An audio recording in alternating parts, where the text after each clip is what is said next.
In the Sunday game tonight, action from all three of this afternoon's provincial football finals. Our cameras were in Killarney for the meeting of Cork and Kerry in the Munster Decider. In Connacht, it was the meeting of Mayo and Roscommon. Could Mayo do what they'd never managed to do before? And that was beat Roscommon in a final at Castlebar. Last week in Clonus, there was a dramatic finish to the Ulster final as Donegal seemed to have snatched the game, only for Tyrone to equalise in the dying seconds. So it was back to Clonus again this afternoon for the replay. Yes, it's an extended and action-packed Sunday game we have for you tonight, so we'll be getting straight to our match highlights very shortly. But first, let me introduce our guest panellists for the night, and we're delighted to welcome back to the programme, that's Meath full-back Bobby O'Malley. Now, Bob is taking time out from Meath's preparations for the Leinster final to join us for a second time on the Sunday game this summer. We'll be hearing his views on the Munster final later, and also coming up on the programme, controversy in the minor football final in Connacht. Who won the match? Well, they weren't quite sure. As always, we'll have the rest of the day's sports news for you as well. For the moment, let's hear what the headlines are from Anne Casson. Thank you, Michael, and hello to you. In cycling, a very exciting finish to the Tour de France with 8 seconds between first and second places. Rugby and the Lions defeat the combined Australian-New Zealand side. And in golf, what a finish to the British Open. Well, most Munster football finals down through the years, of course, have been fought out between Cork and Kerry.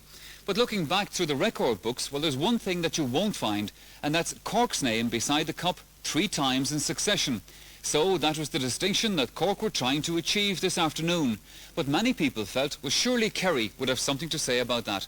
The commentator in Fitzgerald Stadium, Killarney, this afternoon was Ger Canning.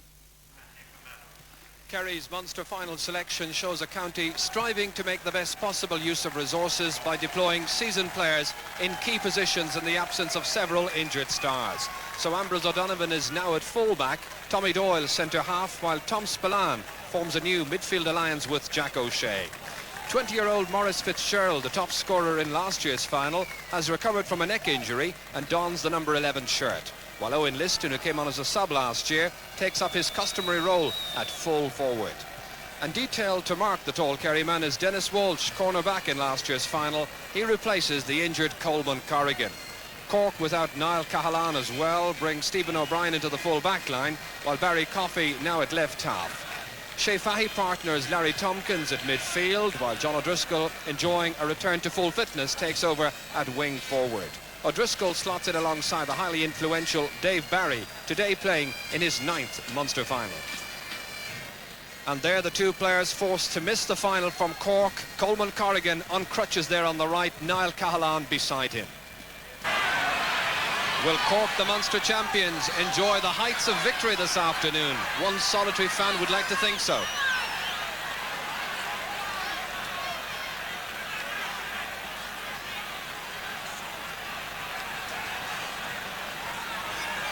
So the 31-year-old match official gets this long-awaited final underway, and it's Shea Fahy straight away for Cork. Maurice Fitzgerald just holding up his progress. And in the end, Shea Fahy holds on too long. Free taken by Tom Spillane. Fahy seemed far too near, and Tom Spillane went thundering forward with his shoulder. The referee says, let's hold it up, free to Kerry. Kerry from left to right. Jack O'Shea, the free taker on this occasion, in towards Owen Liston. The first challenge there with Dennis Walsh. Covered by Jimmy Kerrigan. Still Kerrigan. Maurice Fitzgerald back there with him. There's Stephen O'Brien.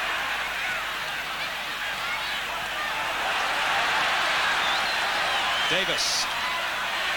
Larry Tompkins. First touch for Larry Tompkins, the great Cork midfield player. Conor Coonahan. Rounding Pat Spillane. Kerry attempting to make switches early on. We'll tell you about that in a moment. That's Nick Spillane getting it away from danger up towards Timmy Fleming. And to set the Kerry forwards again with their second attack. Again, it's Maurice Fitzgerald who seems to have moved into top of the right, if one is to judge by the position he's taken up, and that's a free in. A 13-metre free, or just a little outside that 13-metre line. And it would seem that Maurice Fitzgerald has been moved into that top of the right position, and Willie Marr, I think, is going out centre forward.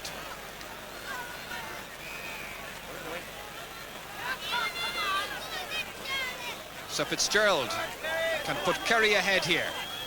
It'll suit a left-footed kicker, and it curls in delightfully. The Kingdom take the lead from the trusty boot of Maurice Fitzgerald. So Kerry, who've won the cup on 62 occasions, seeking their first Munster win today for 3 years. Finally, chest high by Shea Fahy, linking up with his erstwhile Kildare colleague Larry Tompkins. It's back to Teddy McCarthy. Held up back there by Morgan Nix. And he holds on too long, and that's the second Cork man who's been enticed into that overholding position by a very eager and tight-marking Kerry defence.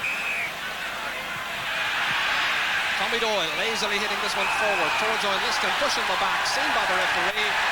And the referee, Paddy Russell, doing well so far in what's a big, big test for him. Again, it's going to be Maurice Fitzgerald. Remember, he got 10 points in the 88 final. 7 of those came from frees. This is a chance for a second this afternoon. Well within his range, and he curls it over. Kerry enjoy a 2-point lead. Both of them from Maurice Fitzgerald. One gets the impression straight away in this Munster final, Kerry want to make an impact, and an early one at that. They look sharp, they look lean, they look fit for the action. Cork more composed. This is Larry Tompkins. Paul McGrath here. Turning around and holding on, releasing it just fast enough to Tony Davis. Making a foray forward, stopped however by Tom Spillane, out to Larry Tompkins. And it tails away on the left-hand side of the post after Tony Davis had set it all up. Charlie Nelligan today facing Cork in his 15th Munster final. Tony Murphy here. Jack O'Shea. Plenty of support available. Here's Mick Spillane wandering forward. Out of the limelight for the last 2 years towards Owen Liston. A big gap, however, between Owen Liston and some of the other players, notably the midfielders. Paul McGrath, highly beaten by Mick Spillane, who nudged him into the back. One of the 3 Spillane players playing in this eagerly waited Munster final. Dennis Walsh receiving attention out on the far sideline. There he is. Concern, and he seems to be going off. He's gone indeed, and I note that Mick Slocum has come into the Cork team. Slocum will come in around half-back, and here he is taking the free straight away. Dennis Walsh lasted, I would say, about 9 minutes. Ambrose O'Donovan. Pat Spillane, a first chance to get away from Tony Davis. Down that left side. Owen Liston was making himself available. Spillane in full flight, nudged high by Slocum. Holds off the challenge, and he gets a very good point. That will do his confidence a whole world of good. Pat Spillane, one of the greats of Gaelic football, setting that one up, creating it and finishing it splendidly. Well, Pat Spillane was having a fairly lean time in some Munster Championship matches of late, notably when he was being marked by Niall Cahalane. But this afternoon he's got away to a flyer. Shea Fahy screws that pass outside towards Dennis Allen. Kerry covering well. And you really get the impression that Kerry mean business. Timmy Fleming and Barry Coffey. Coffey crossing his own 65-metre line. He'd prefer to be playing in a more advanced position. Doing his piece of attacking. Watched well, however, by Charlie Nelligan. Tipton, who's making his way out by John Cleary. Free quickly taken. That's Timmy Fleming back there. Loose clearance, however. Straight to Larry Tompkins. And Cork punish it. Larry Tompkins' first point, coming from that careless, sloppy clearance by Fleming, who was back there doing a bit of covering, received the pass from his own goalkeeper, but then the gift to Tompkins was put straight over the posts. It's 3 points to 2. Ambrose O'Donovan out towards Maurice Fitzgerald. Willie Marr here just feeding it forward neatly to Tom Spillane. Space in front of him. Has he got the pace ahead of Conor Coonan? That would seem to be the case. Good run. Liston making amends for the one that got away. It's 4 points to 1.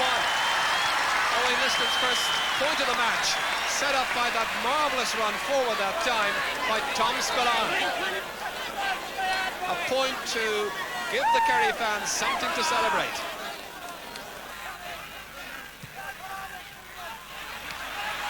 It's been a good opening quarter for Kerry. The Munster champions, just 1 point to show so far. Good covering here by Ken Savage. Cross towards Morgan Nix.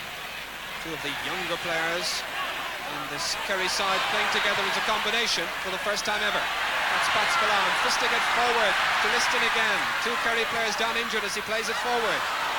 Intended for Timmy Fleming, cut out by Conor Coonahan. Cross towards John O'Driscoll, back about 40 metres out from his own goal. Tompkins always available. Teddy McCarthy now operating, it seems, as an extra midfield player. Slocum, the substitute, back to Tony Davis, into space. Misjudged by Ken Savage, fisted forward.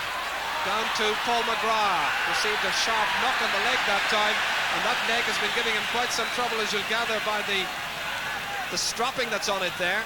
He received a knock on that knee as he was going across to meet that ball, and there was a real cartilage worry about Paul McGrath before this match. Tompkins will be the taker. This should be straight over.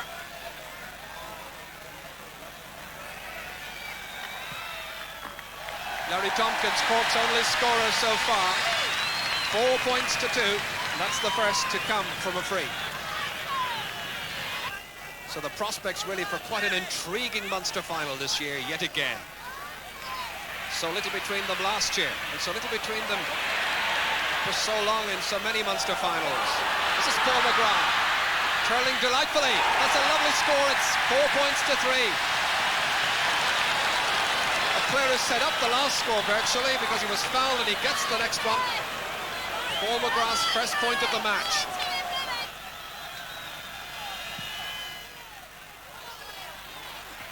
Good call by Shea Fahy, fisting it down to Dave Barry. He hasn't been seeing too much of the action so far. But around Connie Murphy, has played really well so far. Making life difficult, but fouling. The referee decided that the persistence eventually ended up with a foul, although that was difficult enough to gauge from this position here. Dave Barry troubled by an Achilles tendon injury, and that has curtailed his preparation for this Munster final. This to put the sides on level terms. Cork have got the last 3 points in this match. Larry Tompkins has kicked 3. Paul McGrath with 1. 4 points each, and 20 minutes gone in the first half. Charlie Nelligan doing his best to vary the kick out. Timmy Fleming. Jack O'Shea advancing. Feeding it forward to Fleming once more. Kerry unit moving very well in attack, but very much missed in the target man. That's back to Fleming. This is to Maurice Fitzgerald, taken away from him by Larry Tompkins. Right at the vital moment, Tompkins, who went way back about 45 metres to follow that attack all the way, prevented almost a certain goal. Here's Kerrigan. Into space towards Denny Allen. Taking it down with poise. Turning to face Ambrose O'Donovan, getting it onto the right boot to give Cork the lead. 5 points to 4, the Munster champions ease into a 1-point advantage.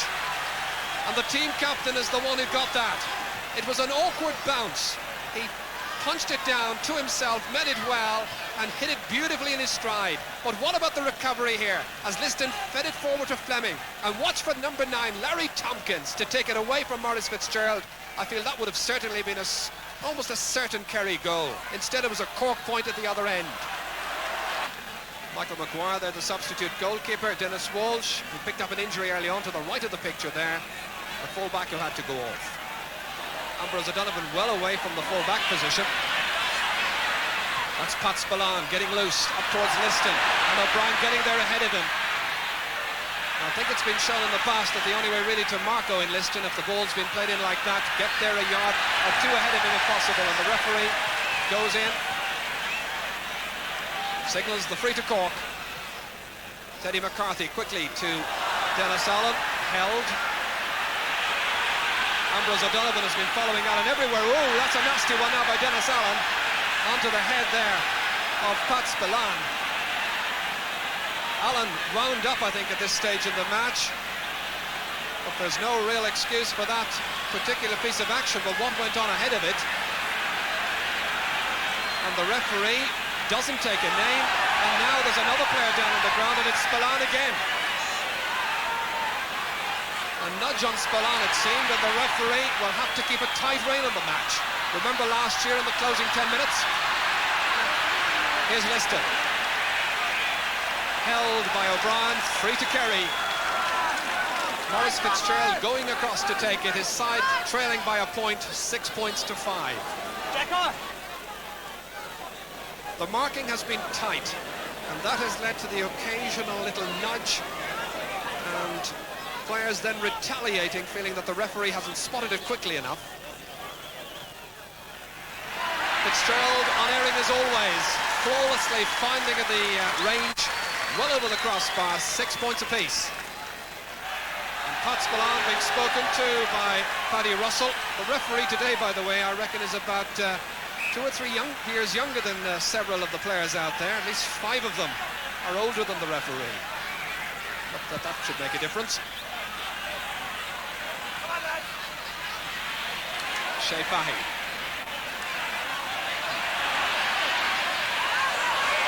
Lost, found by Larry Tompkins. Dave Barry, Cork grouping well outside the Kerry 65-metre line. Paul McGrath breaking away from his marker, Connie Murphy. The support outside was coming from Tompkins, not a good pass. Tom Spillane, or Mick Spillane rather, marking Larry Tompkins. Tries to curl this one in, but it is about a metre outside the far post. Kerry have been economical in their use of the chances so far. They've just missed 3 chances to date. One of them a glaring one, it must be said, by Owen Liston. So the sides all level, 6 points each, 2 minutes before half-time.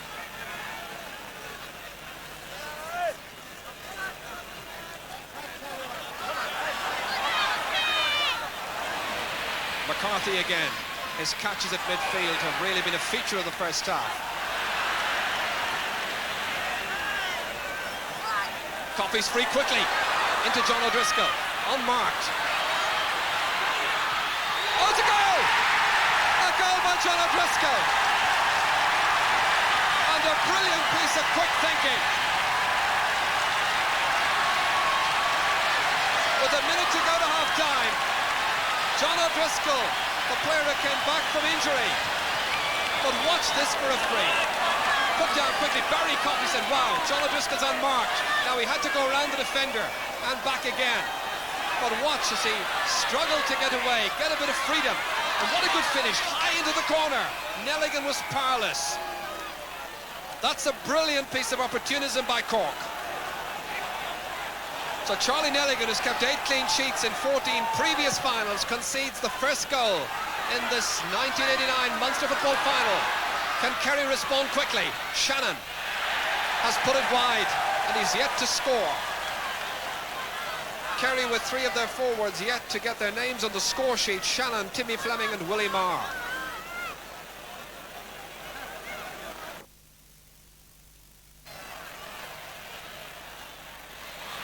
Mick Slocum on to Teddy McCarthy again. He was the player who was held, I think, leading up to that free taken by Barry Coffey. Paul McGrath getting it back to McCarthy. Cork now trying to really stamp home their advantage. That's John Cleary across towards Dave Barry. Breaks down to Paul McGrath. And over the bar. A second point. Didn't waste a second as that one came in, onto the left leg and carefully put over.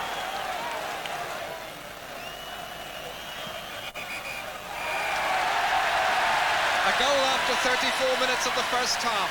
A fine piece of opportunism. Credit Barry Coffey for the free and O'Driscoll for a superb finish.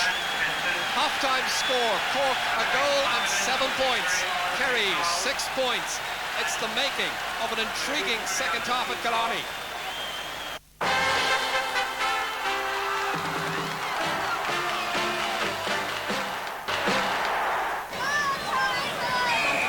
At the start of the second half, Anthony Gleeson comes on for Kerry, the number 20, and Cork have themselves a free.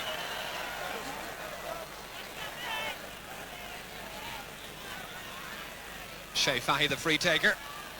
4 points between the teams. A high leap and back there, Morgan Nix. Timmy Fleming, back now around his own half-back line. Paul McGrath making it difficult for the defender. Jack O'Shea getting it down from Anthony Gleeson. Towards Willie Marr. And a vital tip that time by Kerrigan, just keeping it away from Owen Liston. High shoulder, good strong and fair shoulder as well, it has to be said. Kerrigan towards Teddy McCarthy. Jack O'Shea, Morgan Nix there too. Ball fed in to Shea Fahy. Slocum switching the direction of the play. Cross towards Dennis Allen. Went off the legs of John Cleary, I felt, and it's going to be a Kerry ball. Cork fans, of course, in huge numbers here. I think outnumbering Kerry this afternoon. They're very confident the side can do the 3 in a row. Paul McGrath.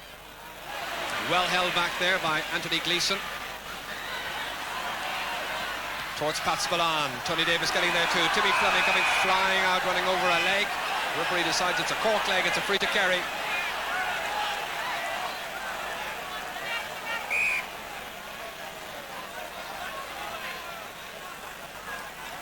Jack O'Shea coming up to take the free. Owen Liston again trying to break that ball down, holding on to it for dear life and winning himself the free.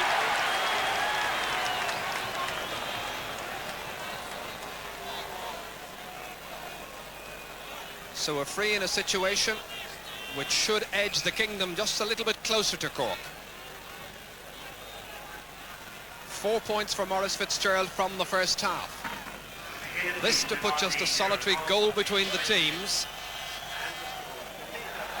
But he's put it wide.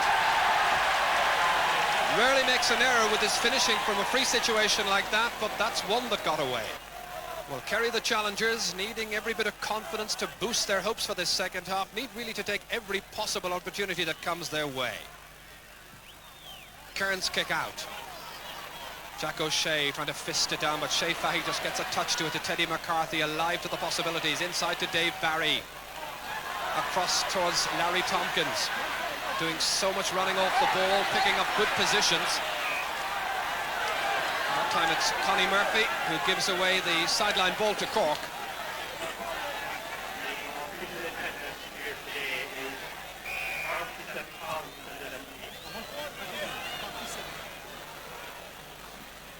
Paul McGrath right across the face of the goal, off a defender, or was it? John O'Driscoll said it was, but the umpire said no, it's a Kerry kick out. Charlie Nelligan seems to scratch his head and wonder about it as well.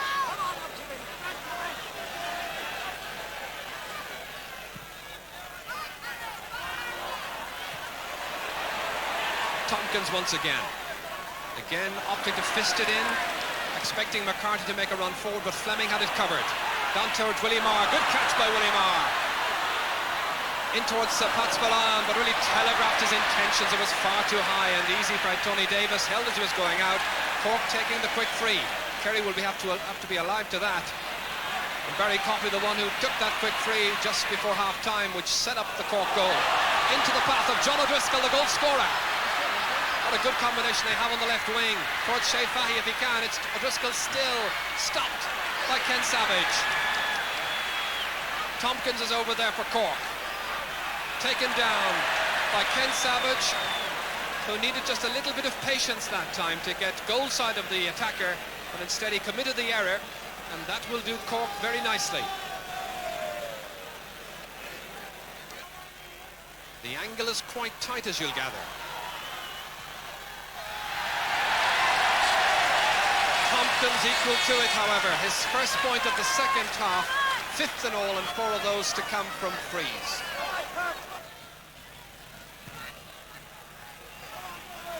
Aimed towards Maurice Fitzgerald.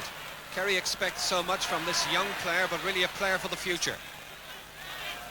Anthony Gleeson received a nudge in the back that time as he was leaping for it, and it's a free to Kerry.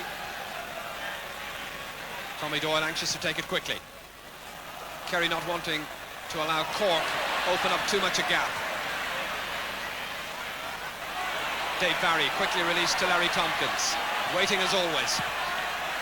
Belting it forward, seeing that Paul McGrath was getting inside Connie Murphy, but Murphy read it superbly and took it away from the defender, and it must have been the attacker rather who got the final touch. But a lovely piece of vision that time by Tompkins, spotting that Paul McGrath had a yard on Connie Murphy, but the defender did so well. Morgan Nix, bad ball straight to Slocum.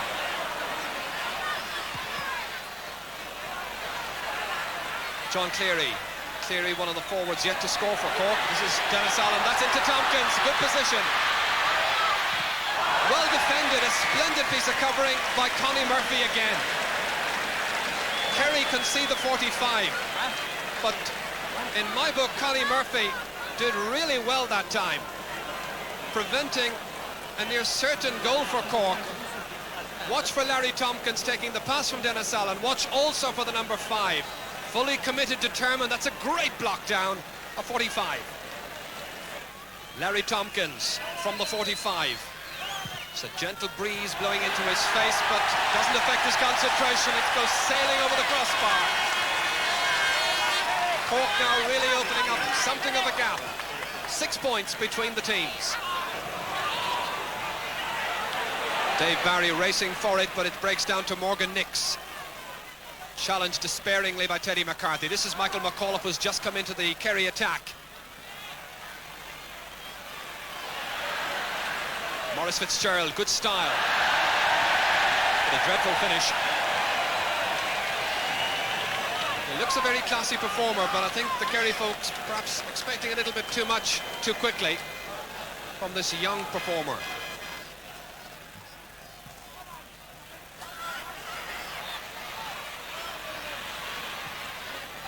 Ken Savage, nice ball inside to Liston. Can he finish? Oh, he's missed it. It was a brilliant ball forward into the path of Liston, and that's one that Kerry could have done with so dearly. Right corner back Ken Savage spotted that Liston had taken up a splendid angle, wrong-footing the fullback completely. The angle was awkward for him, he hit it instinctively, but well outside the post.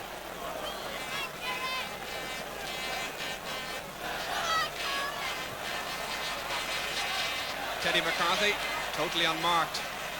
Kerry with another 20 minutes to go in this Munster final, looking a little dispirited right now, ragged, lacking cohesion.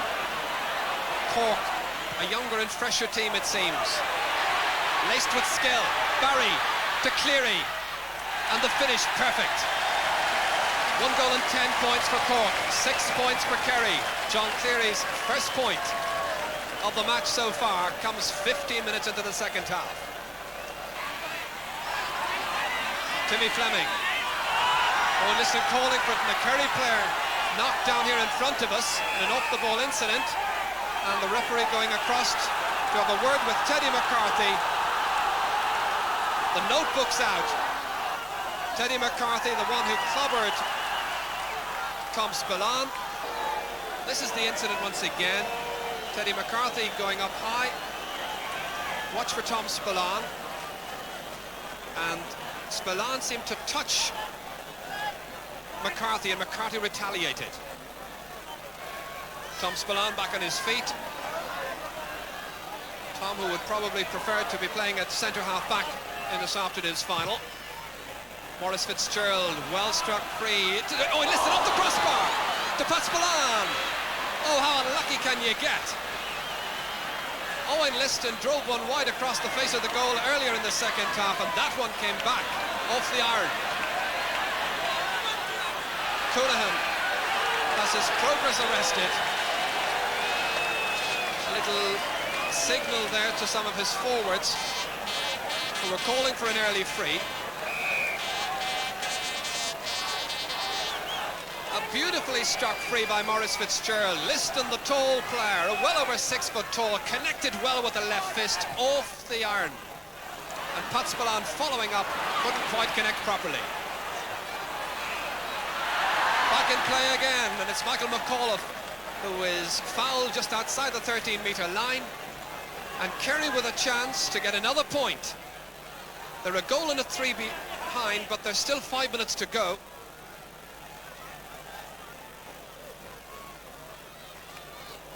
Again, Maurice Fitzgerald steps up. Now it's a goal and 2. And how Kerry are ruining several of those misses, and crucial misses they were too.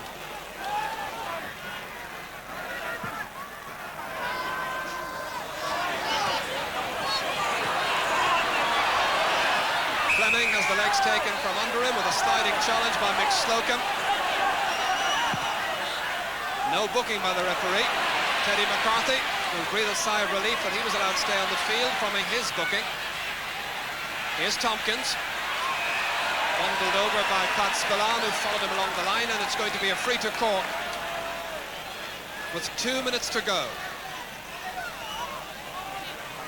A free which will take some of the pressure off the Cork rearguard, taken by Tompkins to the unmarked Teddy McCarthy, lining up his pass inside to John O'Driscoll. That goal really was crucial before half-time. It set Cork up, and O'Driscoll adds to it now. That's a goal and a point by the gallant Ballingeary man. And the Cork fans will now think that that's enough. Owen Liston breaking it down, taking it up himself, stopped by Dave Barry, recovering however.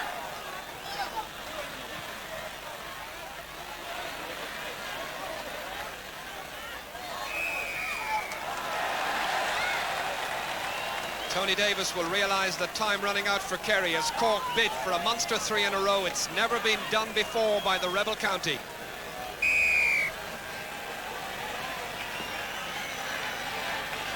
On 6 or 7 occasions previously, Cork managed to put 2 championships back-to-back in Munster, but they've never managed to win the 3. Tom Spillane and Kerry standing in their way. Ambrose O'Donovan to Pat Spillane. Back to O'Donovan. Oh, great goal!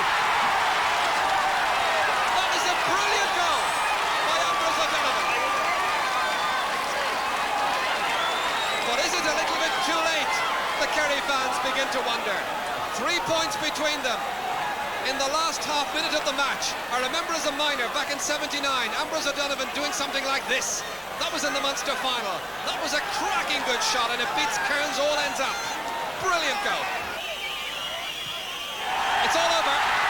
Cork retain their Munster crown and create their own page in history by winning the Munster Cup for the 3rd year in succession. 3 points the difference in the end. Kerry with a lot of misses. Cork with mastery for most of the game. It ends in Fitzgerald Stadium.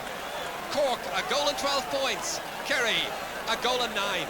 It was nerve-tingling at the end. So Michael Marr, the chairman of the Munster Council, presents the trophy, the Munster Cup, to a relieved Cork captain, Dennis Allen.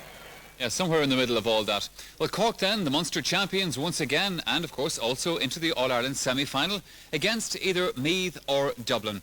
Well, our studio guest tonight could find himself face-to-face with some of those Cork men in a few weeks' time, so he had a particular interest in today's game. That's Bobby O'Malley. Bob, it was a scrappy Munster final for most of it, a very exciting finish, mind you, and I think Cork would have gone away from Killarney a little bit relieved. Yes, Michael, it was the type of game it was very hard to distinguish the patterns, particularly in the first half. Cork, as you said, were overall the better team, far better team, with a better all-round support play and whatnot. They worked very hard up and down the field. We saw Larry Tompkins at one stage intercepting what was a certain goal back in his own square. As I say, up and down the field they worked much harder for each other.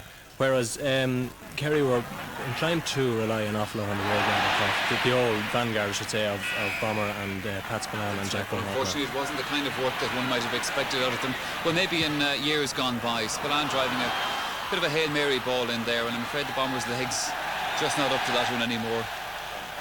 The thing about it is 10 years ago, that move would have culminated probably in a goal, you know? Sure, as yeah. we saw so often, but not today.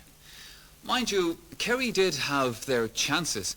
Now, at the end, there was only 3 points in it, and they had enough chances, particularly in the second half, to have bridged that gap quite easily.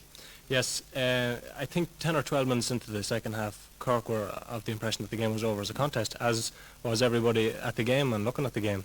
And I think they relaxed a little bit in their play and allowed Kerry in for some golden goal opportunities.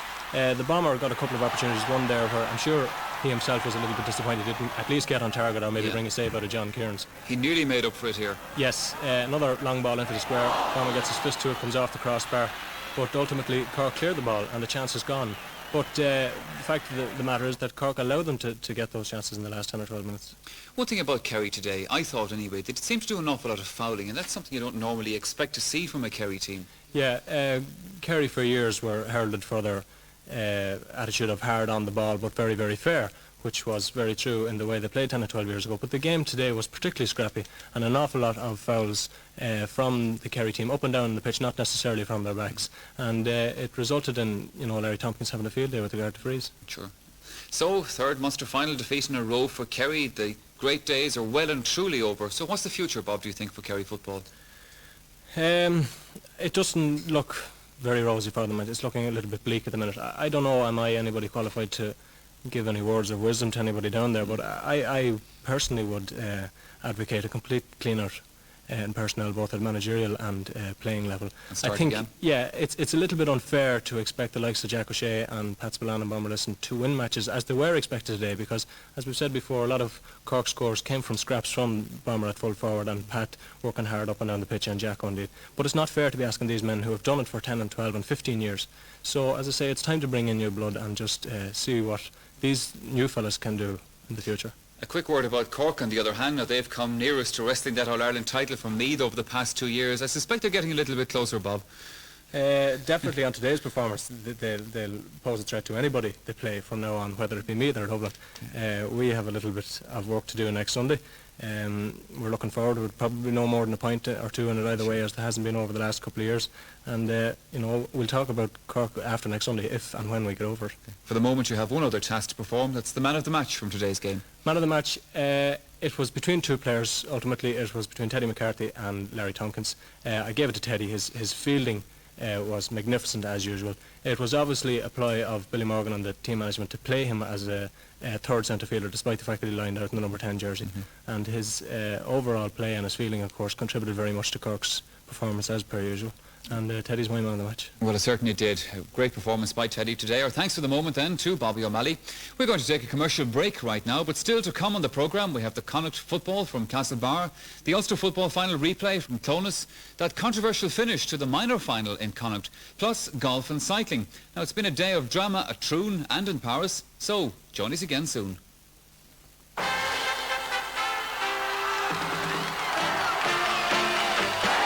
And you're welcome back.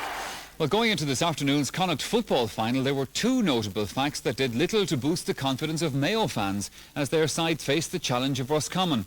Now, number one, Mayo had failed to retain the provincial title as champions in 38 years. And number two, they'd never managed to beat Roscommon in a final at Castlebar. So a victory for Mayo this afternoon would at least sort out those two worrying facts. The commentator at McHale Park, Castlebar, was Marty Morrissey. Today's clash between Mayo and Roscommon in the Connacht Senior Football Championship final has something really special about it. It's the 21st anniversary of final meetings between the counties. As the countdown starts for this particular encounter, Mayo lead by 11 wins to 9, having won the latest final meetings at Dr. Hyde Park, Roscommon in 1985 and 1988. The latest team news is that the regular team goalkeeper Eugene Lavin is unable to play due to injury. So for 24-year-old Glenamoy man Gabriel Irwin, last night his dream came true when he was informed that he was to make his debut at senior championship level in the Connacht final. Willie Joe Padden is fit enough to take his place at midfield with Sean Marr, while Noel Durkin, fully recovered from an ankle injury, joins a strong half-forward line at number 12. Astonishingly, Roscommon have failed to win the Connacht title since 1980, but with their impeccable record in Castlebar, they travel quietly confident of success. Today's Connacht final could well be remembered in years to come as the goalkeepers' final, for Roscommon, just like Mayo, have had to replace their first-choice goalkeeper due to injury. Paul Staunton, who played against Sligo, broke a bone in his wrist, so veteran Gay Sheeran returns to the number 1 position. Refereeing his 5th Connacht Senior Football Championship final is Sligo man Mickey Kearns. And it's action all the way as the 1989 Connacht final is underway. Stalemate around the centre of the field. Eventually it's Pádraig McNeill. Mayo playing with a slight breeze in the first half. A gentle summer Mediterranean type day here in Castlebar. Ideal for football. And there's the first free for Roscommon.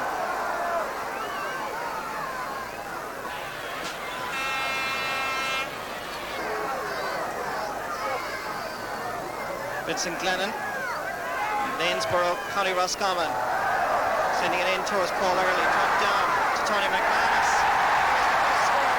Just 52 seconds of play in the Connacht final.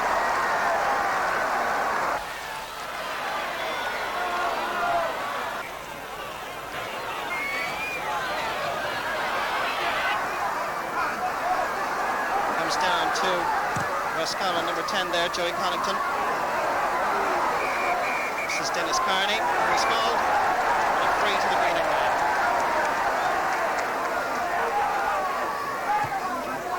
Dermot Flanagan's attempt to find corner forward Anthony Finnerty is very successful. This is Liam McHale, moved out around the centre of the field for the initial moments of this match.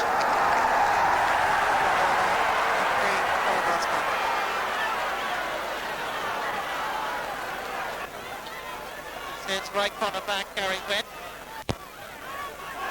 At Kingscourt, Cavan. And not fielding there by John. Quickly taken on David McManus Jr. Donegal man.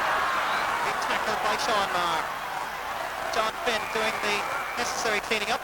And as he was kicking the ball there, he was fouled. And from where the ball landed, Mickey Kearns gives the free to Mayo.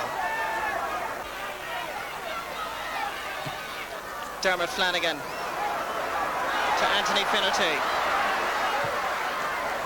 The curly-haired man from Waigona sweeping it across to his colleague in the full forward line, Kevin McStay.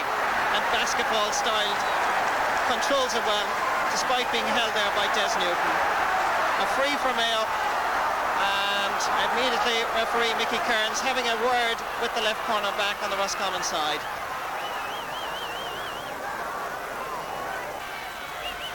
This is Michael Fitzmaurice with the effort, and it's successful. Once more, the sides are level in Castlebar.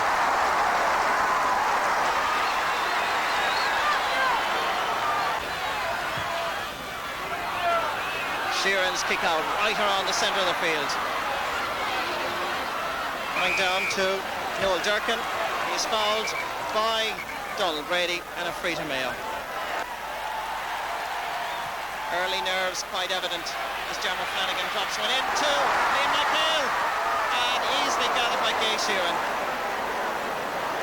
A moment there when the Mayo crowd anticipated something a little bit better from the big man from Ballina. This is Manny Riley trying to find Tony McManus, chief architect for the Roscommon attack, to Paul Early. Being tackled there by Peter Ford. Mickey Kearns has awarded a free to Roscommon on the 13-metre line. This is Vincent Glennon with his second attempt. And this time it's very successful as Roscommon take the lead here in Castlebar. Gabriel Irwin's kick out right into the centre of the park. Jimmy Burke there alongside Corrick McNeil. McNeil wins this particular battle, but he abuses the possession by taking too many steps, and a free to Mayo.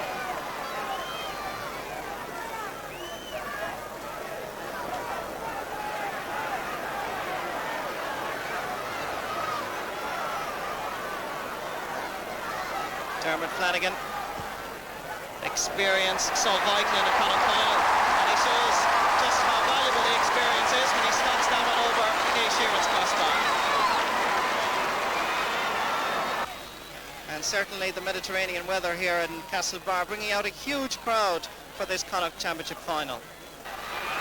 And Roscommon go back into the attack.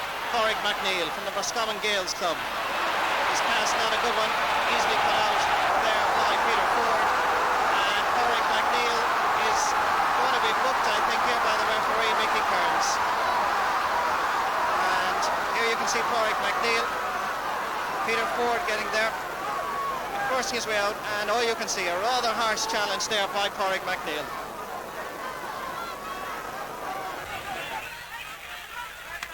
And hopefully the Mayo bench there looking on anxiously as Peter Ford resumes his position at fullback. Back to the action in the Connacht final. The hero from occasions. Willie Joe Patton having a shot, this time just inches to the right and wide. Referee telling goalkeeper Gay Sheeran to hurry up and take the kick out. Sends it over towards John Newton. Comes, however, to the Mayo right half forward Michael Fitzmaurice. Easily cut out.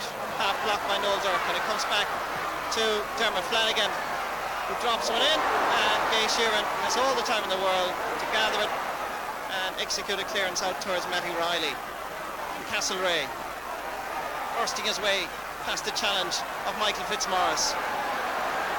Still left half back for Roscommon. Well gathered by Jimmy Brown, the captain of the Mayo side, hoping to lead his side to another Connacht Championship title. Liam McHale, the crowd respond every time this tall man gathers the ball. This is Kevin McStay trying to get past Des Newton. Still McStay showing lovely skill. Has he the accuracy? He certainly has. A fine effort by the man from Ballina.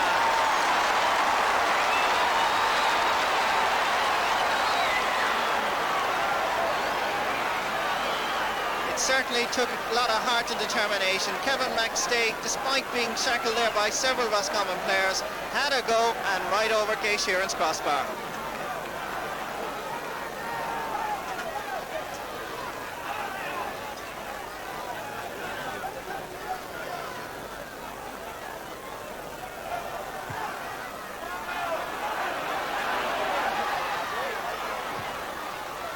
Joey Connaughton getting it up for his Paul Early. With a little bit of space. He's looking for support. It comes in the form of Vincent Glennon. He's straight through. Can he finish it off? Yes! Oh, superb score by Vincent Glennon. The young man from Lanesborough, a student in Maynooth, has put Roscommon ahead. Now the ball came in towards Paul Early. He waited for support and it came in the form of the man there, Vincent Glennon. He looked at his target, Gabriel Irwin had the chance and rocket right into the corner. Break comes down to the Roscommon man. It's Donald Brady from Elfen giving it inside to Michael Donlan. Joining him is Dennis Carney. Donlan sending one in to Paul Early. And a fine effort indeed over the crossbar. And once again the white flag has been raised for Roscommon.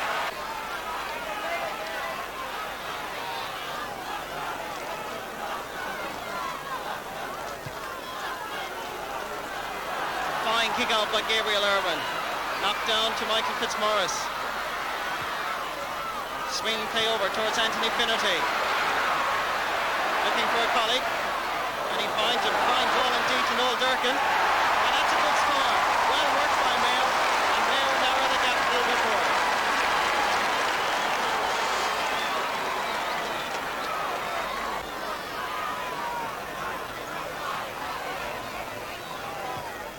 Frank Noon with the sideline ball. Gives it to number 5, Jimmy Burke.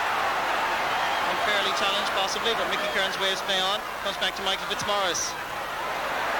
It's high. It could well reach the ozone there, but it has certainly reached the crossbar and over it. A fine point for Mayo.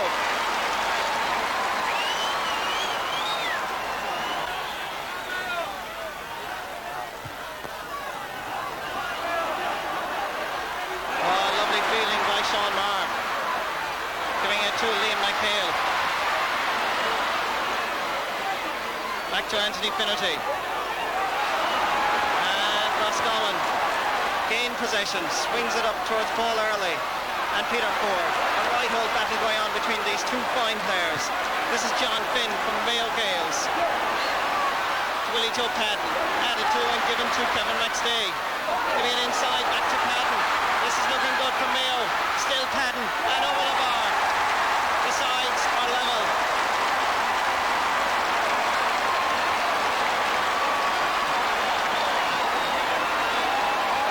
And look at the hard work that Kevin McStay, a beautiful ball lobbed in right over the Roscommon backs. Willie Joe Patton had to undergo some hard, tenacious tackling, but with the left boot, swung it over the bar. Up towards Paul Early. Oh, beautifully gathered by Peter Ford. Swings down towards Willie Joe Patton. Noel Durkin calling for it. So too is Matty Riley from Castlereagh. And Noel Durkin guilty of putting a boot up a little bit too high. 3 to the yellow and blue. So there's Paul Hickey, the number 17 for Roscommon, plays his club football with Salt Hill and Galway, and actually played at wing back against Sligo in the semi-final. And he will be coming on, because there you can see Matty Riley, the man from Castlereagh, is going off. So a bad blow indeed to Roscommon.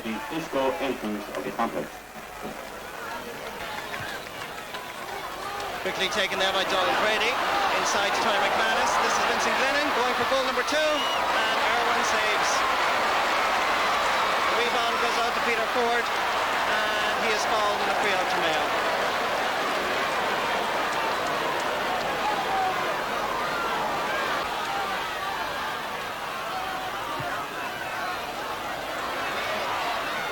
Goes all the way back towards Kevin McStay and Gary Wendt.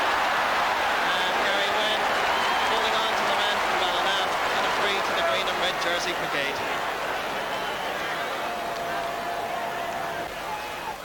So with just 5 minutes left in the match, at least in the first half, here's Michael Fitzmaurice with an attempt to put his name on the scoreboard for the 3rd time and put Mayo ahead, and he's done it. Good score for Michael Fitzmaurice, the man from Lacken. Paul Hickey replaced Matty Riley on the Roscommon team. So we're into injury time now as Michael Fitzmaurice tries to maybe put Mayo in a more dangerous position and enhance their lead coming up to the half-time whistle. This is Gary Wendt giving it outside to Paul Hickey, getting his first touch in the Connacht final. Sending a low ball up towards Tony McManus. Gets inside Jimmy Brown. McManus, a vital cog in this Roscommon machine. Still Tony McManus. Looking for a little bit of help, but easily read and intercepted by Jimmy Brown. And a fine clearance by John Finn. It's not a very good one, however, as the ball there comes to Donald Brady, but it doesn't really matter because referee Mickey Kearns has blown the half-time whistle here in McHale Park, Castlebar, and at half-time Mayo lead by just 1 point, 7 points to Roscommon's 1-3. Please be as generous as possible and help the mentally handicapped. Thank you. So the question is very simple. Can Mayo win their 33rd Connacht final and championship title here in McHale Park? Pádraig McNeill, his side trailing by 1 point. Michael Donlan. Paul Early outside. Comes instead to Donald Brady with the equaliser after just 21 seconds of play in the second half.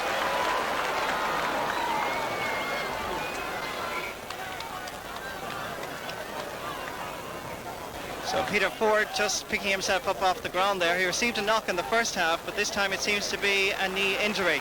But he responds to the treatment, despite the fact that Micheál Collins is up and ready for action.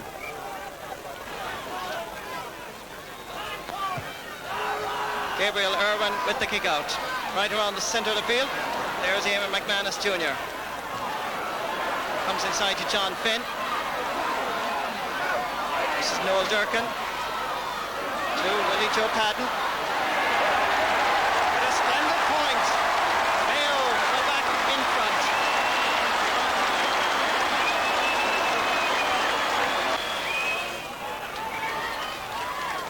So there is a substitute coming in for Mayo. This is Micheál Collins, and Micheál, who was actually selected in the team for the drawn match against Galway in the semi-final, was injured. Peter Ford took his place, and now Micheál Collins comes back in at full-back.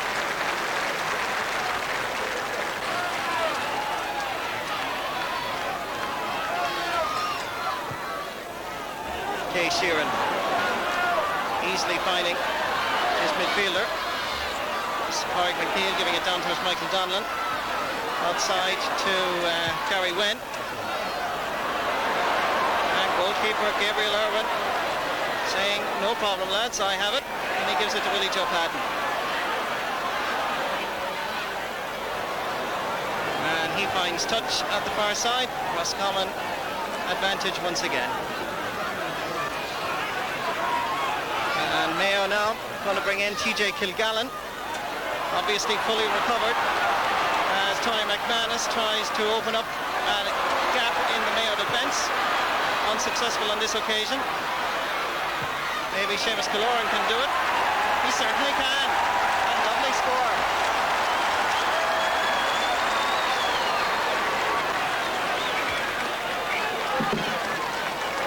TJ Kilgallen replaces Joel Durkin. Break comes to Kevin McStay. To Liam McHale. Willie Joe Pedden falling for it. Still McHale. Now Willie Joe has it. Or has he? Well tackled indeed by Johnny Dowd. And Roscommon protesting with the referee Mickey Kearns. Not pleased with that decision, but the decision stands and an opportunity for Mayo to just go a little bit in front. Kevin McStay will no doubt, knowing his heart and determination, bounce back into the action. As Michael Fitzmaurice from Lacken going for point number 4. And Mayo's number 9. Mayo 9 points, Roscommon 1-5. Jay Sheeran, a man from Ballyfarnan on the Sligo border, returning to the number 1 position for Roscommon. Well gathered indeed by Seamus Killoran. On to John Newton. This is Joey Connaughton. Good ball inside towards Tony McManus. Still Tony McManus, the Clonagale man. Levels the match in McHale Park, Castlebar.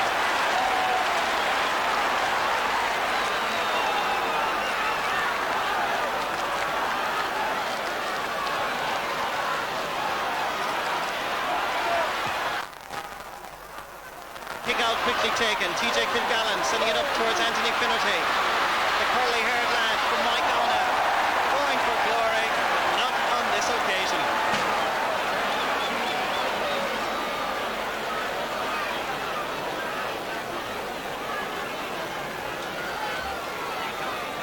And here at McHale Park this afternoon, a little bit overcast, making conditions very difficult for the players, very humid and hot.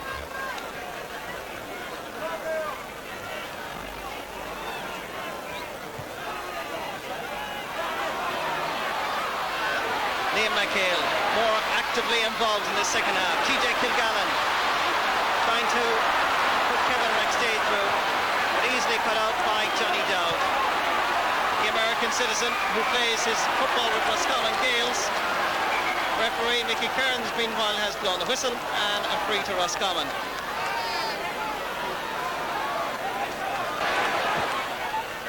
Man from Elphin, Seamus Killoran sending it in towards Paul Early. This is Tony McManus trying to get room to swing a boot. Gabriel Irwin is there, gives it out to Micheál Collins, and Micheál is certainly finding touch here at this side, but great pressure on the Mayo goal bow. This is Tony McManus forcing his way through. Jimmy Brown right beside him. Gabriel Irwin bravely going down on it. Getting it out. And back in the action we have a point for Roscommon, which puts them a little bit in front.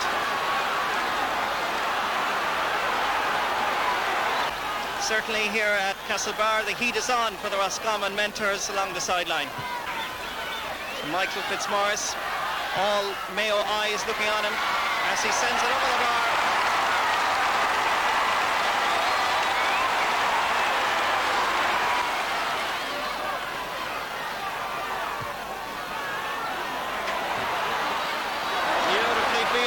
John Newton, originally from Shannon Gales near Kerry, County Leitrim, now playing club football in Dublin.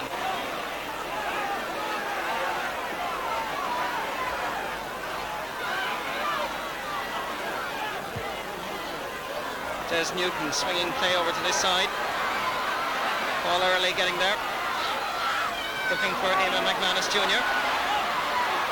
Paul Hickey in support, so too is Seamus Killoran. And Killoran has swung it beautifully over the bar. That's a magnificent point.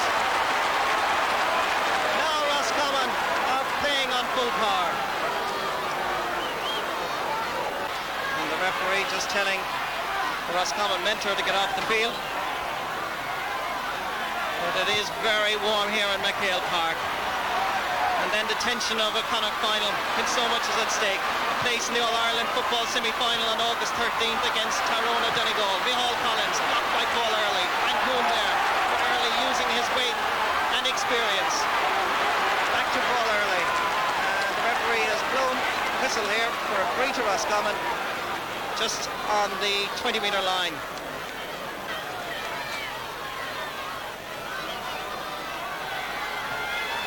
Vincent Glennon trying to make it 1-9. Hits off the post and superbly over the bar. Roscommon lead by 2 points.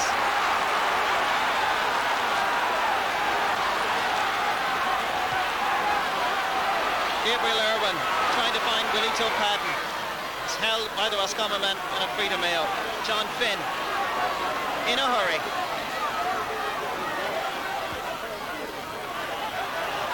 Aiming for McHale, finds Dermot Flanagan, and for a little bit of jersey pulling, Mayo have an opportunity now to reduce Roscommon's lead.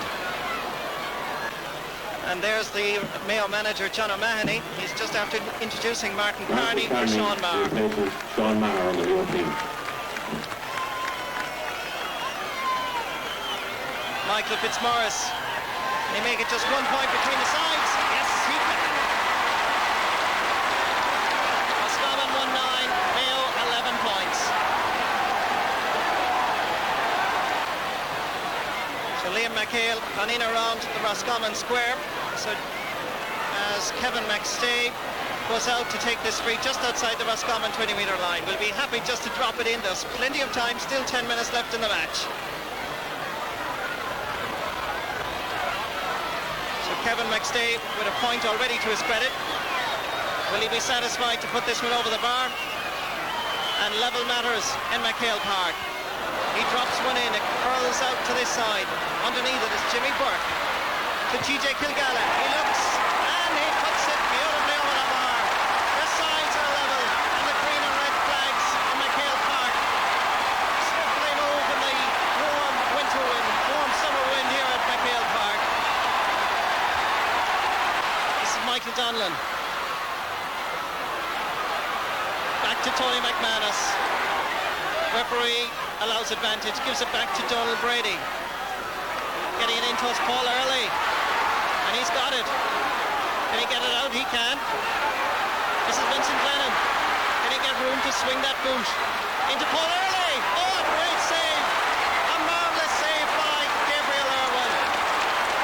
But they could be building you a monument in Castlebar yet tonight, Gabriel. A fine save that keeps Mayo in this Connacht Championship. Willie Joe Patton with the ball under his left arm onto Liam McHale. Anthony Finnerty just beside him. This is Finnerty. Can he finish it off? Well blocked. Still Finnerty out over the line and wide. The ball might be in the net, but it doesn't matter.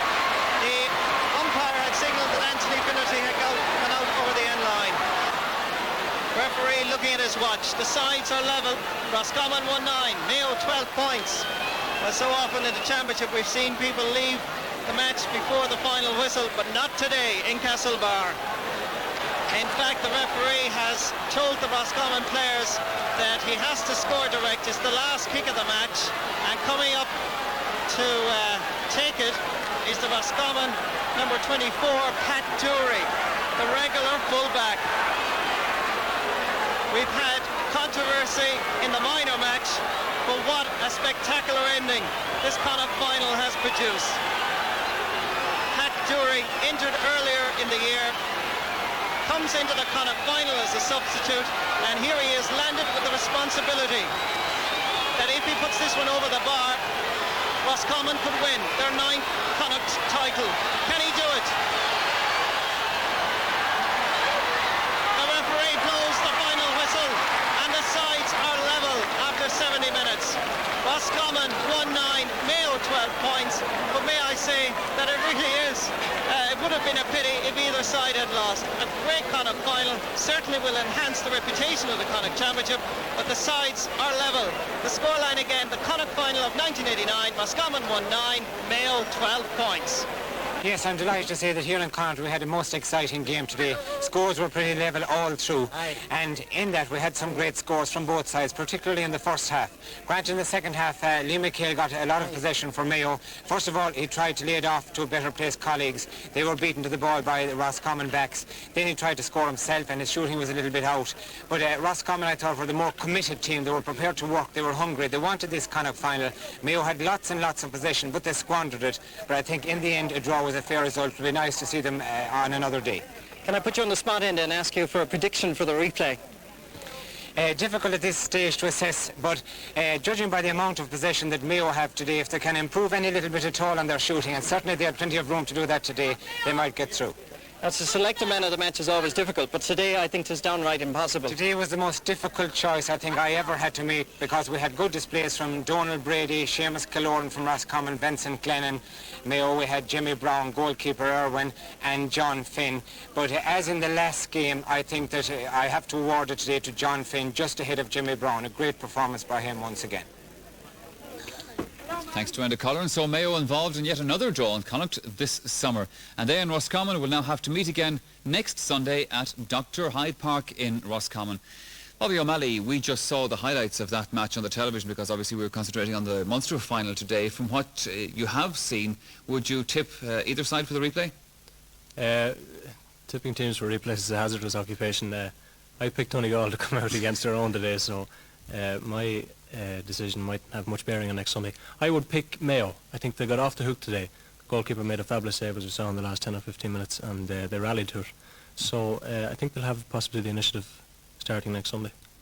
You know, there's been a lot of criticism at times of Connacht football. Maybe we've been guilty of some of it here on the programme ourselves at times. The standard of football not being great in Connacht. But from what we saw again, it seemed to be a cracking match there in Castlebar today. Absolutely. The quality was fairly good. It was hot and heavy, as most provincial finals are, not wishing to distinguish between one province and another. And we both have Connacht blood in our veins, so we have to be very careful what we say. I think Connacht football has taken unnecessary lashing over the last couple of years. It's as good as you'll get anywhere in the country. OK, Bob, thanks again for the moment. Well, now to the minor final at Castlebar between Galway and Roscommon. And this one ended in a cloud of uncertainty, to say the least. Now, Galway were leading the match as it went into injury time, but then Roscommon were awarded a penalty, which they duly scored, and apparently snatched victory with that.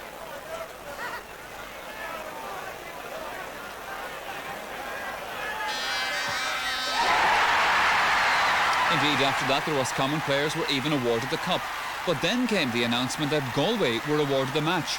Now, as I understand it, the referee told the Roscommon player that he was only allowing time for the penalty kick to be taken before calling time up.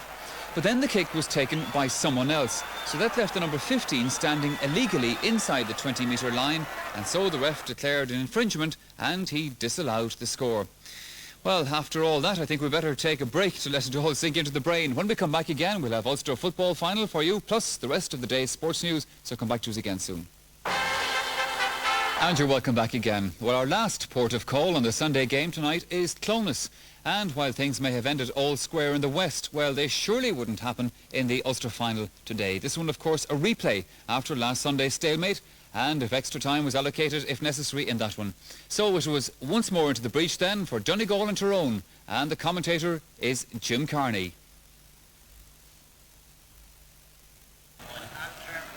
The Ulster Senior Football Championship is invariably keenly contested, but perhaps never more so than this year. And once again, a huge crowd has thronged the Cannons Hill here at St. Tiernack's Park for what should be a cracking replay. One area where the favourites Tyrone will seek inspiration this afternoon is at midfield, where Plunkett Donaghy was, by his own very high standards, not quite himself in last Sunday's drawn game. And there's good news for Tyrone too, for that splendid footballer Kevin McCabe, equally good in defence or attack, is fit enough to be called in if his county needs him. His injury is not quite as bad as was first feared. Sean McNally is McCabe's replacement at right full forward, and Sean Donnelly, under suspension last week, is recalled to right corner back. Podge Quinn, a forward, is omitted. Joey Mallons at right half back. Shawnee Myler goes from there to left half forward, and Stephen Conway is now top of the left. The bad news for Donegal supporters is that John Joe Doherty has failed a fitness test, but Brendan Dunleavy, number 17, his replacement, is vastly experienced, and he'll relish the prospect of gaining reward for 15 years of stalwart service with his county. John Connors, the young full-back from Dunglow, is a man to watch for again this afternoon in the Donegal line-out, while Anthony Malloy, the captain, is a central figure in every sense. And Marcin McHugh, the centre-forward, carries the lion's share of responsibility up front, where Tommy Ryan, number 13, was the hero last Sunday with that great late point that drew such a fine reply from his opponent Stephen Conway. And those scores tied up the Ulster final and sent us this afternoon into this replay, which we really look forward to.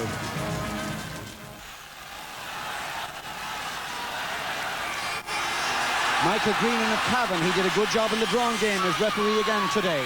And the first free of the game is given to Donegal and their ace marksman Martin McHugh, but he doesn't take it today. There may be some significance in that. He'll go in around the goal and try and pick up the loose ball. Tommy Ryan for Donegal, giving it to Charlie Mulgrew. He may give it back to Tommy Ryan or to Martin McHugh, looking for the first score. It comes from Martin McHugh, his second touch, and we've only played 25 seconds.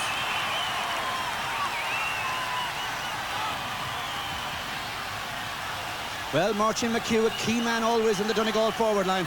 They'll try to get him in closer to the goal today and leave the frees outfield to others. Off the ball, a bit of attention for Martin McHugh. Just winded, I feel.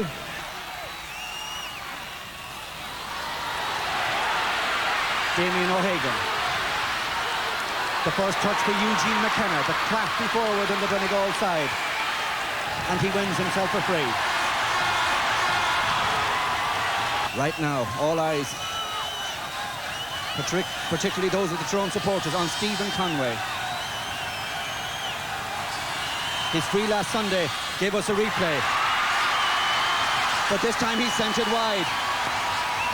That's a very, very disappointing start for Stephen Conway. This is the young Donegal goalkeeper, Gary Walsh, 6'3". But that's not a good kick. And unusual for such a good footballer as Donal Reid, the Donegal right foot half-back, not to be under that one. For Tyrone in the middle of the field, Harry McClure looking for Eugene McKenna, a dangerous one. There's a goal chance here for Eugene McKenna, or a penalty. It's a penalty surely, yes, says the referee Michael Greenan. That all started with that uncharacteristically weak kick out by the Donegal goalkeeper Gary Walsh. Stephen Conway. Goal! A good goal too by Stephen Scotchy Conway.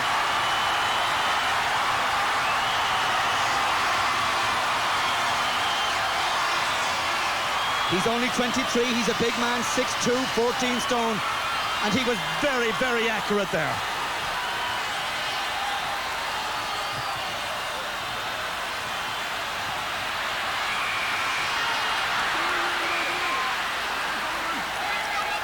Hard exchanges in the middle of the field. Kieran Corr felt the heat of that one, and Donegal will need a score to settle them after that penalty. A good kick, but Aidan Skelton, the Tyrone goalkeeper, had his eye on that one all the way and shepherded it wide.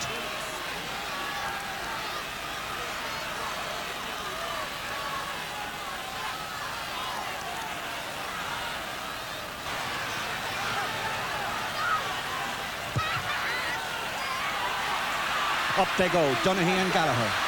Martin Shovlin, the man they call Shove. Through. A goal chance for Tommy Ryan. A great save by Aidan Skelton. It can still come, however. Tommy Ryan puts it over the bar. Donegal will be disappointed. Well, he had a chance like that last Sunday, the young man from Tyrone. He had a chance like that. Aidan Skelton saved it on that occasion, and history repeated itself a mere 7 days later. However, this time there was the consolation of a point. Almost 9 minutes of play gone. They're looking for Eugene McKenna all the time. Sean McNally for Tyrone. Who's looking for a point? Gary Walsh, has he it covered? It's gone wide.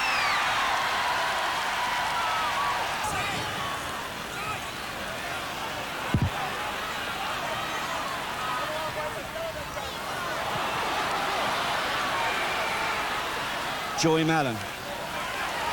Free to Tyrone.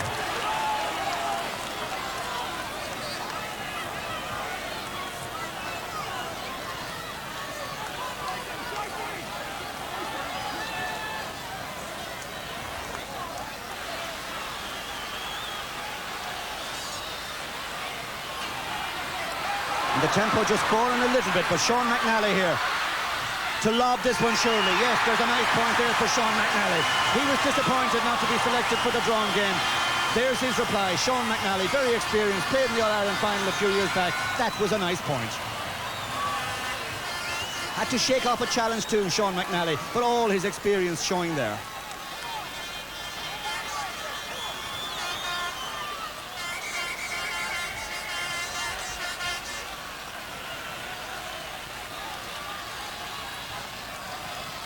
Gary Walsh, he looked for Malloy and Gallagher, the big men. They're 6'2" apiece. But Plunke Donaghy wins it again for Tyrone. He's having a good first half. Down to a Scotchy Conway. But he's policed nicely there by Brendan Dunleavy.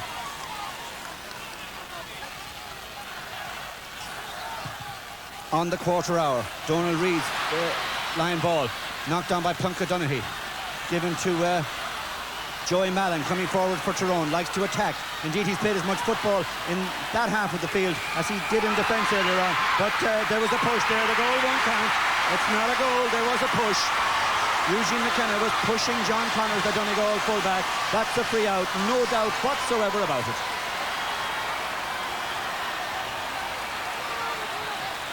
Well, he put it away all right. It simply didn't count.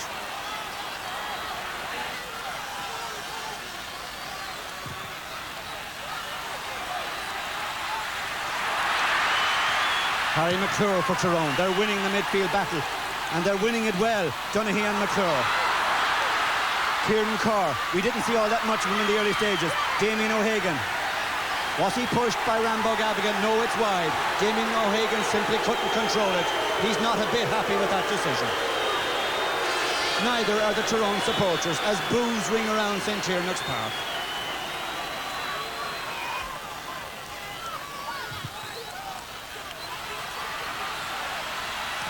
Malloy and Gallagher between them contrived to break it down there, but Donaghy was waiting. Everything going right for Plunke Donaghy so far. Looking for McKenna again. Will the hop beat John Connors? No. He read that one nicely. He has Brendan Dunleavy in support. He's very cool, very composed. That's not a good ball, however. It put his man under pressure, and he's lost out. Shawnee Myler for Tyrone. What's on here? Shawnee Myler. Floored, surely. Damien O'Hagan looking for the point from a very sharp angle. It's gone wide. The referee, Michael Greenan, was looking very, very closely at that one. It all stemmed from John Connors taking far too much out of the ball. Shawnee Myler had edged his way through. The referee, I think, gave an advantage there. I have a feeling that he gave the advantage, and Damien O'Hagan couldn't make the most of it in that tight angle. Donegal look just a little ragged at the moment. I'm certain that's because they're not dominating midfield. Anthony Malloy might change that here, the number 8. Getting it to Martin Shovlin. Some hard challenges, all in the spirit of the game, however. Nobody complains. And here's Rambo Gavigan with the free for Donegal. His forwards can't find room for themselves, however. Donegal's tight marking, very effective. It's a free in. The marking was too tight.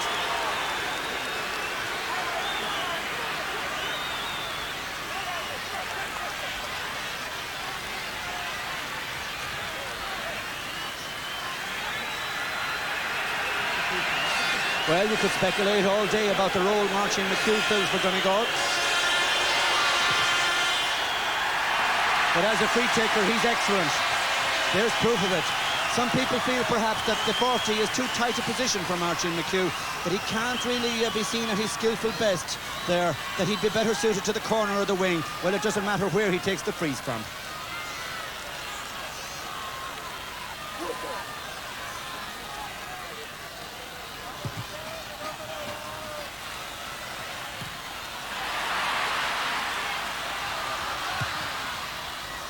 McKenna and Connors again. This is a good tussle. Connors, I felt, had been getting the better of it.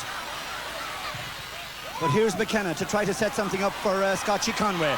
Nicely taken out of the air. Trying to engineer a free for himself, perhaps. Yes, he was, and he got it too.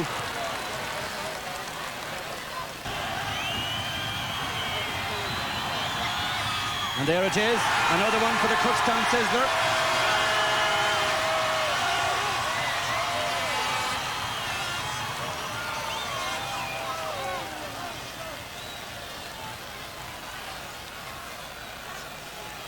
And it's 1-2 to 3 points.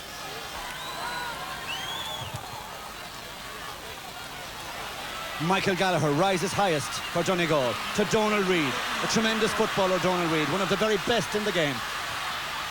Marty Carlin to Joyce McMullen. So accurate always, Joyce McMullen. Tommy Ryan punches it in, but it's cut out in there by Tyrone, who will be relieved to see that one go to ground. Damien O'Hagan fouls Anthony Malloy.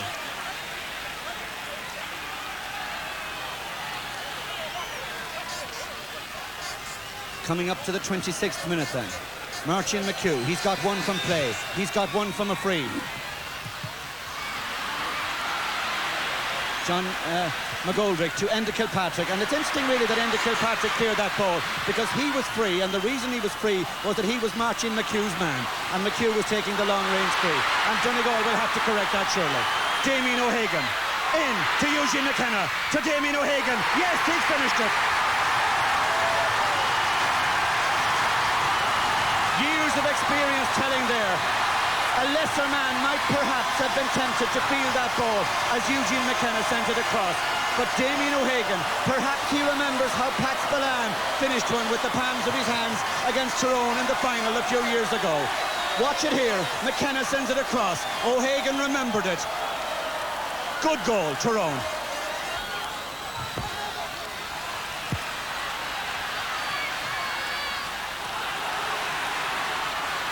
Michael Gallagher for Donegal to Donal Reid. One man who could lift Donegal. There's a good effort by Donal Reid. Murray is watching the drop. In goes Murray. The Tyrone defence deserves great credit again. They were very alert. And Michael Gallagher puts it badly, badly wide.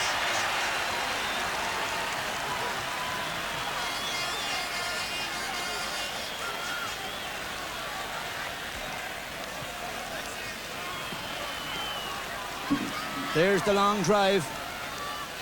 Brian Murray was the Donegal danger man hovering.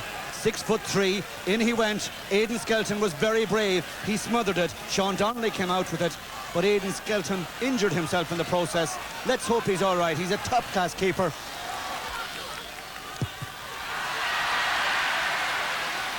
On the half hour, Harry McClure knocks it down to Enda Kilpatrick coming through, and he wins himself the free. He's a very strong fellow, Kilpatrick. 6'1", 12 stone 7, and very committed. And so too is John McGoldrick, the man who'll take this free. Connors and McKenna. McKenna wins it nicely. He's got a man in support, Sean McNally. Rambo Gavigan closes him down. McNally tries for the point. Oh, that's a sweet one by Sean McNally. He's having a terrific game, and I think Donegal may have to make a switch over in that corner. It was very difficult here. Sean McNally, but at least the left foot, he did have room. He swung it nicely, over it went. We're in the last minute of the first half. There won't be that much time added on. And John Connors is caught badly here. And so is Brendan Dunleavy. Eugene McKenna. Tyrone will be content with the point, and Donegal will be relieved that it's not a goal. Yes, it's a point, all right, but Eugene McKenna now has the measure of John Connors. And the uncertainty that's spreading right throughout the Donegal team, it's getting to Connors and perhaps even to the experienced Brendan Dunleavy. And Eugene McKenna was able to punish there with that point. Eugene McKenna putting it over.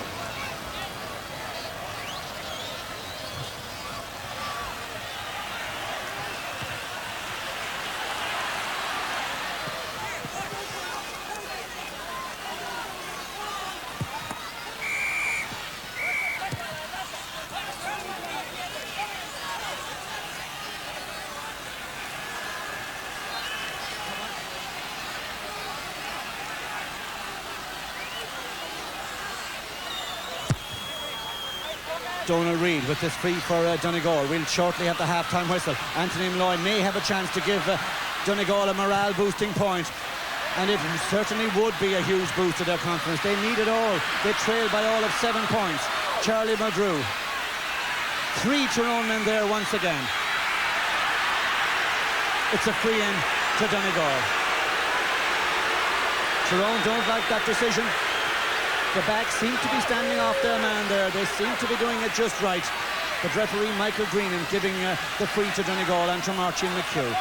A minute and a half into time added on in this first half. I'm not sure why all that time's been added on, but here's McHugh to pull one back for Donegal. Nicely done too. He's put it over the bar.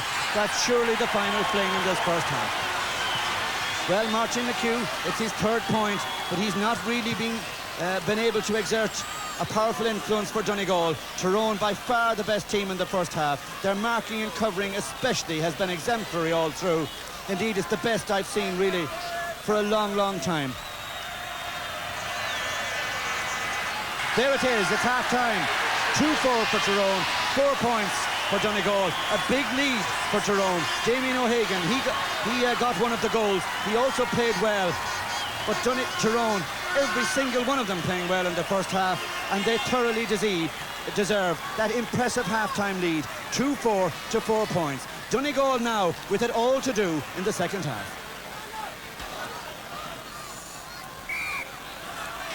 Second half on. And straight away, let me sound a note of caution to Donegal supporters. Don't give up yet on your team. In 1974, Donegal came back against Down from being no fewer than 9 points down. Can they do it again today? They're 6 points down here. Shawnee Myler fouled. Free into Tyrone. Not the start that Donegal needed or wanted to the second half. And Stephen Conway, well, the angle should favour him. He was thinking just for a second there of trying a short one. I thought he might have the confidence to try for the point. Yes, he has. It was about 10 metres further out over in that corner that he landed the equaliser last Sunday. Well, no, he does try the short one to Shawnee Myler. Not a good ball from him. Free out to Donegal. Scrappy play in the early minutes of the second half. And Eugene McKenna will attempt to tighten things up for Tyrone.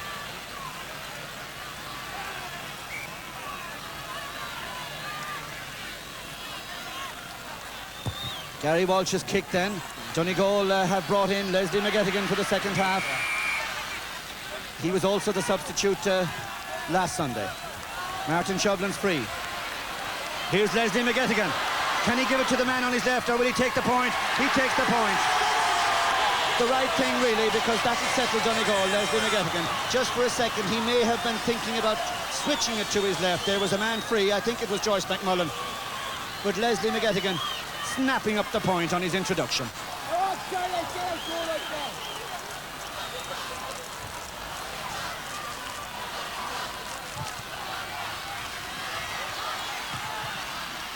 So Leslie McGettigan in for Donegal. Marty Carlin, I think the man gone off.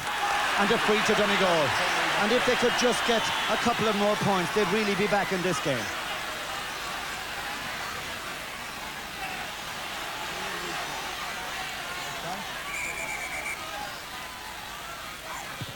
Donald Reed's free. Low, nicely to Martin McHugh, to Charlie McGrew. Driving his way through. Brian Murray, there's a goal surely. Another superb save by Aidan Skelton. Well, it's gone over the bar by Tommy Ryan. But what a magnificent save that was by Aidan Skelton. Tommy Ryan, number 13, got the point. Donegal supporters will feel that it should have been a goal, but I prefer really to credit the goalkeeper with a superlative save. Charlie McGrew did all the hard work, the brilliant work, gave it in to Brian Murray. He too did everything right, but Aidan Skelton covered it brilliantly. And Tommy Ryan put it over.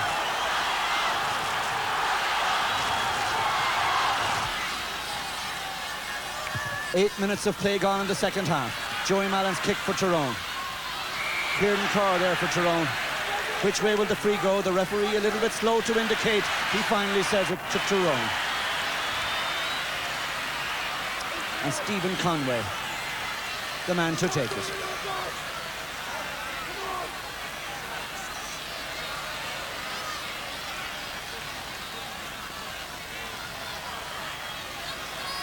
So in the just over 8 minutes of this second half, Donegal, all their good work could be spoiled here by Stephen Conway.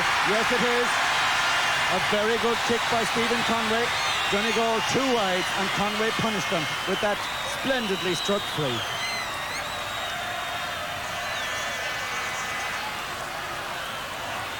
Come on, Donegal, let's go! Harry McClure for Tyrone. Sideline ball to Tyrone.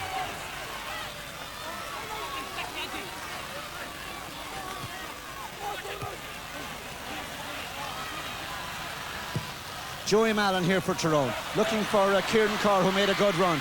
Martin Shovlin polices him, but Carr has got free. Sean McNally was calling for it. It runs loose. Donegal have it, but it's a free into Tyrone. Donegal won't like this one. It's a free in for a foul there on Kieran Carr, who knifed his way around Martin Shovlin. 5 points between them. There were 6 at half-time.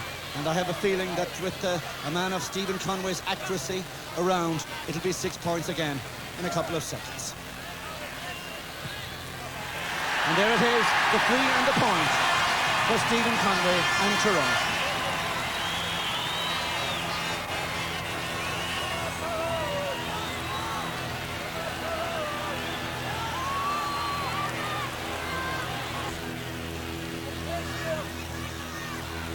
An interesting move now by the Tyrone selectors. They brought in Kevin McCabe in place of Stephen Conway. As Eugene McKenna goes in there to fist that one over the bar. I said interesting really because I wondered who'd take the freeze when Stephen Conway was gone off. Well, the man who took the freeze was Kevin McCabe, the sub. And as he floats that one in, Eugene McKenna, probably the best player on the field in this replay, going in, fisting it over. Anthony Malloy, what can the captain do to lift Donegal? It seems they have a mountain to climb. Leslie McGettigan trying to come in field where Donegal like to play the game. And across comes John McGoldrick, who's had a tremendous match for Tyrone. To Kieran Carr. McKenna has made a little run, opening the way for Carr to go through. There's a point surely for McCarr. No, he's put it wide. I don't think he was trying for the goal. I think he just ran out of steam. He just didn't measure it properly and it went wide.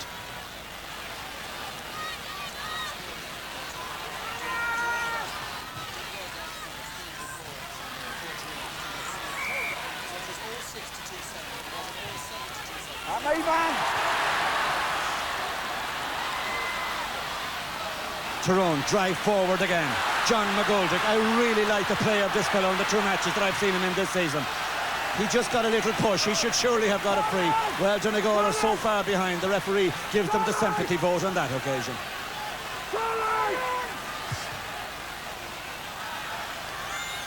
John Connors has to stretch to field one in the middle of the field. And Tyrone come again with Shawnee Myler to Harry McClure. A great warrior always for Tyrone, Harry McClure. We're seeing the best of him this season. And here's Kevin McCabe. You see the best of him almost every day. He togs out for Tyrone. There's a super point by Kevin McCabe. He cut short a holiday in France to come back and prove his fitness. He wasn't quite fit to start, but he was dying to play. And Tyrone were looking for the chance to get him into the action. They know how important Kevin McCabe is to their cause. And there it is. It's all over. A great win for Tyrone. They're Ulster champions again. Clonca Donaghy, the captain.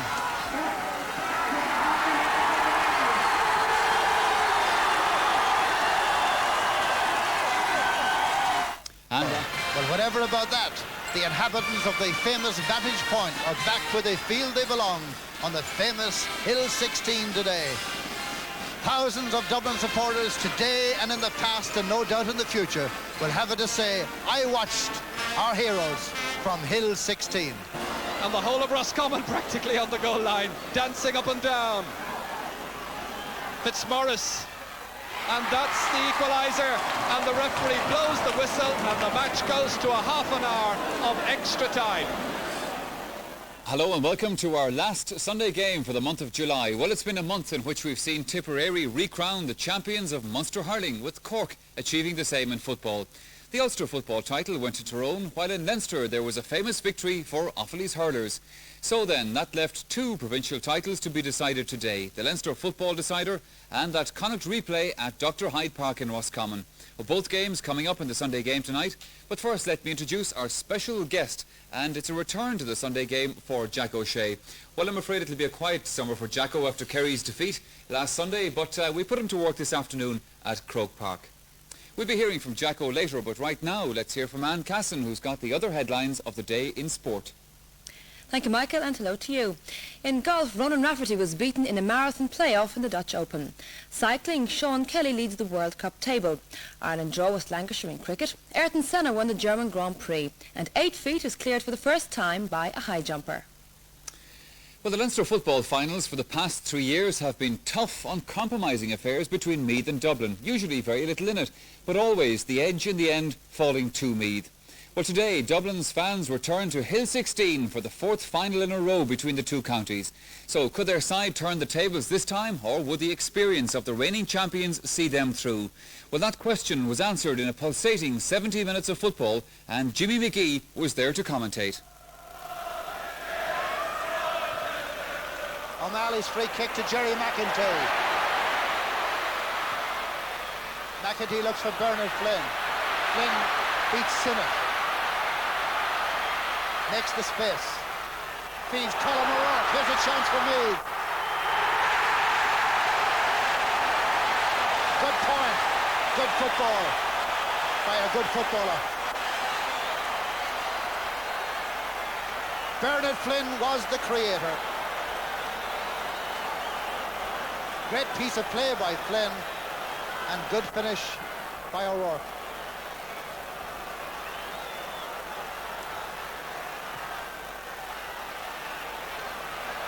Duff with Ferguson. Duff pushed in the back and got away with it. Oh, great goal! Kieran Duff. A magic goal by a great footballer.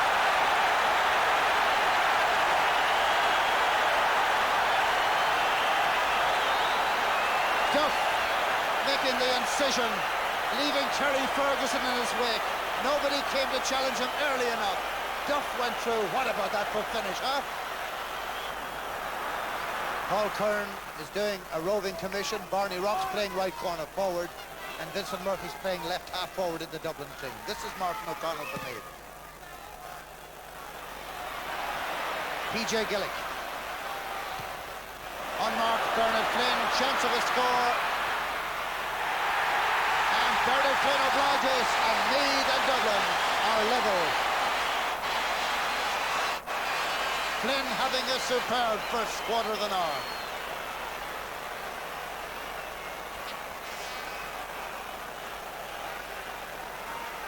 Dave Sinnott and Bernard Flynn work together in the same firm. They mark each other today.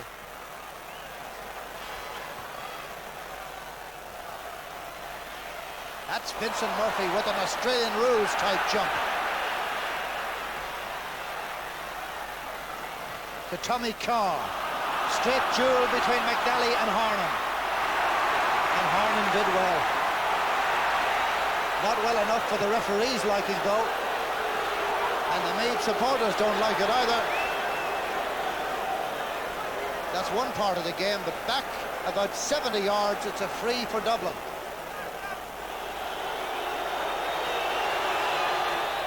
That's the answer to all the booing. Put it over the bar.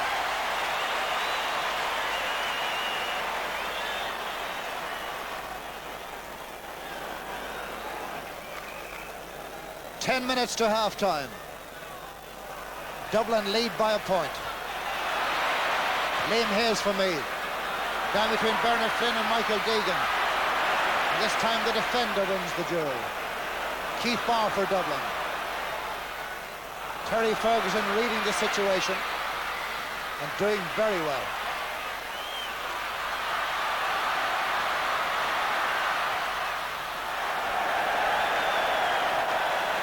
Ryan Stafford doesn't miss too many, so he can be forgiven that one. John O'Leary, O'Dwyer's club, one of the safest, most respected goalkeepers. Tommy Carr, his brother in the Tipperary hurling team.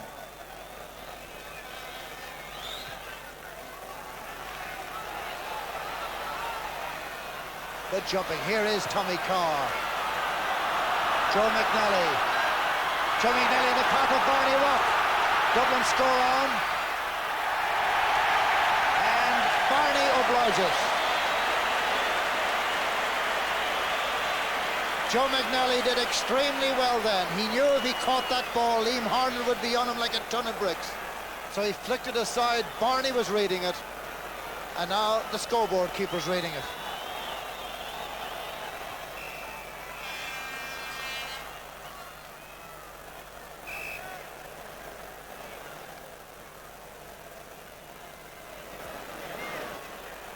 Horrick Lyons, free kick for Meath. Keith Barr, tackled by Stafford. Stafford to Colm Coyle. Coyle with close control. Wins a free kick. And this will be the first chance for Brian Stafford to test himself since an injury at the top of his left thigh. He scored 1 point in this game thus far and aiming for his 62nd point in Meath's run towards 4 Leinster championships. Well, that's the answer.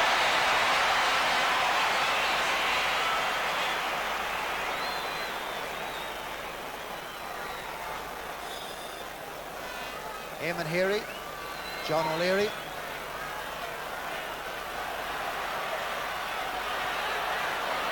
Martin O'Connell. Martin O'Connell to Liam Hayes. Foul by Paul Clark.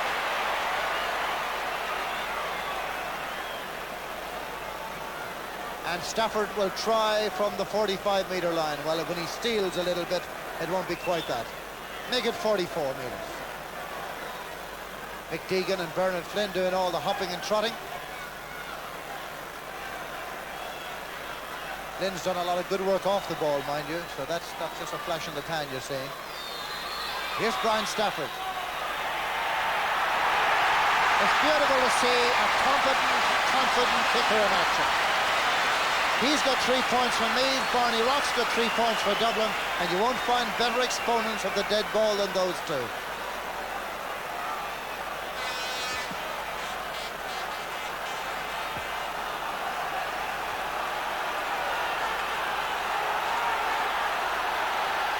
It's a sensational atmosphere at Croke Park. Really very tense, and it must be for the players down there on the field as well.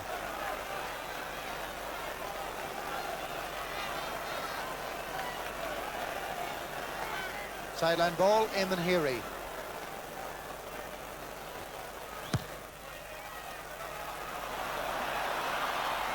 Martin O'Connell punched away. Here's Kieran Duff, the man who got Dublin's goal early in the game. Good blocking there, Jerry McEntee. And here's McEntee available again to take the pass from Terry Ferguson and set things up for Meath. Good cover by Mick Kennedy. Great defender is Mick. Keith Barr. Between Martin O'Connell and Vincent Murphy. And a sideline ball for the Dubs.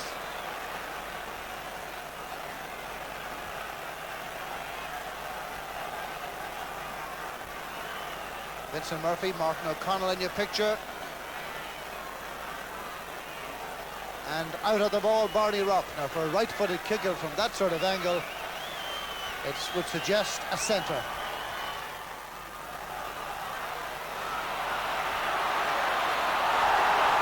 Kevin Foley down. Free kick for Meath, which Michael McQuillan takes. Mick Kennedy gets in a toe again to it. To Dave Foran. Foul by Colm O'Rourke.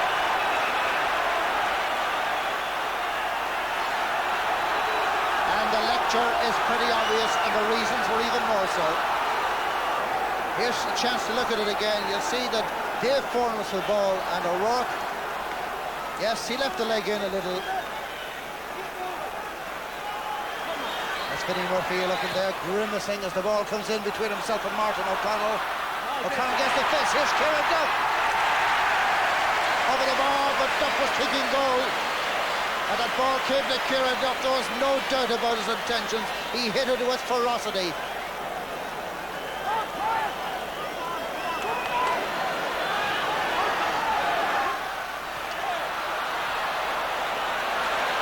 Eamon Healy continuing as he started. Solid, consistent with the Dublin half-back line. Cork lines for Meath. Between Brian Stafford and Jerry Horgan, but they needn't bother. Tommy Carr for Dublin. Tommy Carr to Michael Deegan. Michael Deegan to Dave Foran. And here's Deegan again. The man who's come into the match for Dave Sinnott. And who came back to cover him? The man he should be marking, Bernard Flynn. Well done, Bernard Flynn.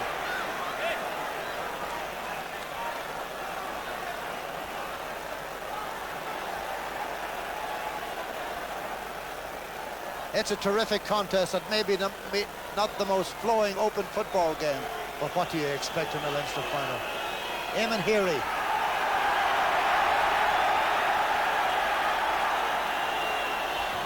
A lot of action off the ball in around the square. Pulled on by Kevin Foley. Out between Barr and Coyle, but again the pass wasn't good enough to give either of them a chance.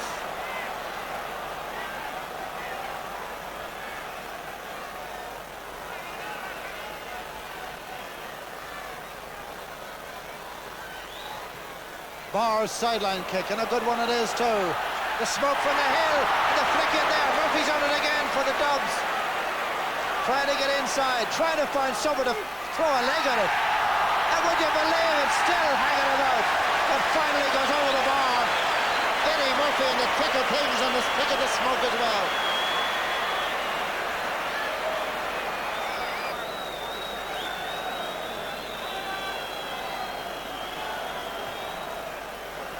I don't know what's on fire, but it's not the hill. It's coming from in around between the Nally and the Hogan stands. And here's Mick Kennedy.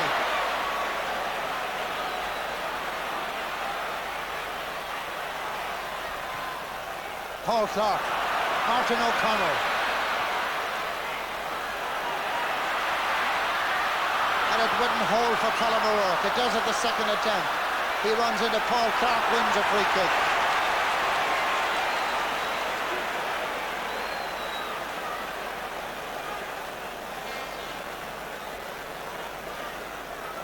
In fact, now the fire would appear to be outside the ground.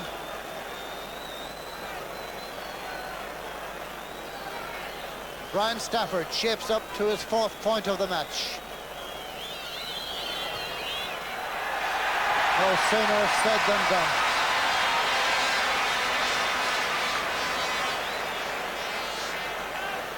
(1-5) to 7 points. Still Dublin, that 1 point ahead. They've got the wind, the Dubs, in the second half to come.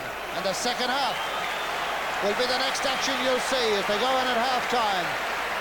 Dublin, 1 goal and 5 points. The goal scored by Kieran Duff, who wasn't scheduled to play. Meath, 7 points. There's no smoke without fire, and there's plenty of fire in this Leinster football final, although this one is as yet unidentified.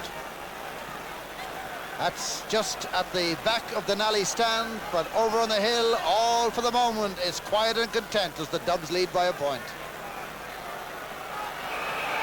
So Sean Kelly restarts the Leinster final of '89. And it'd be a brave man who would bet a penny against either of these sides now. Mick Galvin here for Dublin, between Barney Rock and Cork lines. Covering in behind, it's Terry Ferguson. And no need to tell you that's a free kick as Ferguson came out of the Murphy-Duff sandwich.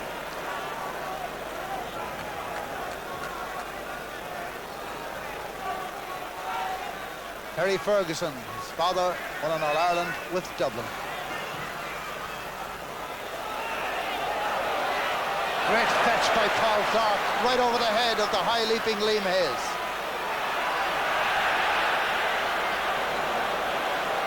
But at the end, Clark made poor use of his possession.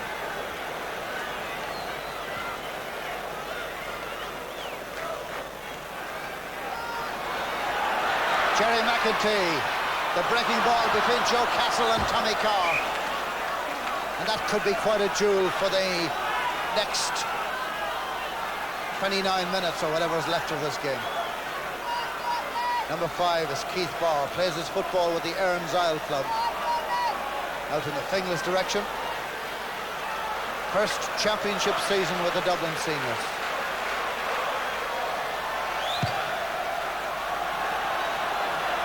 It's a good floater, all right. Breaks down. Vincent Murphy it is, and the block was made by Kerry Ferguson. Liam Hayes on the break out of defence. Oh, it's a good piece of ball carrying that by Hayes to Colm Coyle. This is a bit like the All-Ireland champions in action now. Coyle to Stafford. Stafford looking for an opening. There are not too many of them. Here's Liam Hayes. And well fielded in there by Keith Barr. And across him came Colm Coyle. Colm Coyle has been brought to the referee, and I should imagine he'll now have an early shower.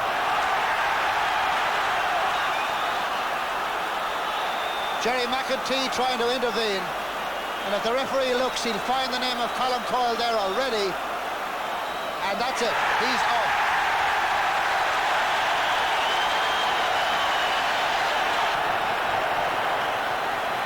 Level pegging, and Dublin have not scored in the second half, and the second half is now a quarter of an hour old.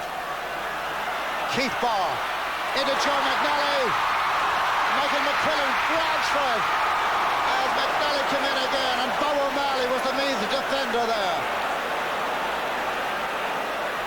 Kieran Duff in on top of it there, picked off the ground by Liam Harnan.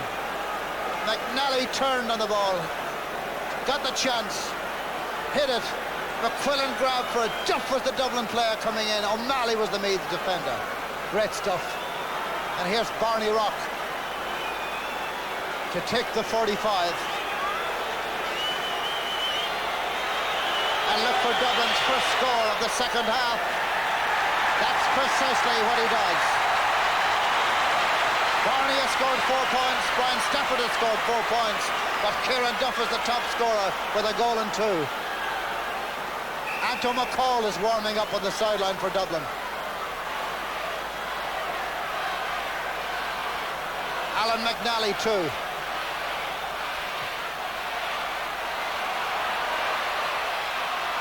Joe Castles. Last year's All-Ireland winning captain, Joe. Good ball too to Bernard Flynn. He needs support. It's not exactly forthcoming with great speed, but remember they're a man down. Here's Paul Clark.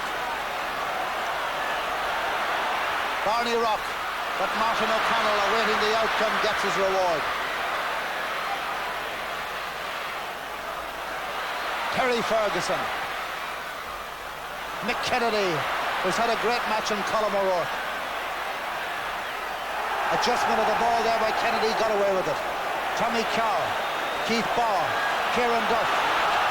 And here's the man who can exploit the extra man. Duff, McNally, good play. And the route 1-2 just didn't quite work. But Dave Foran's here for Dublin. Dave Foran to Paul Curran. Here's a chance of a right foot score. And that's it. Paul Curran, his first goal again.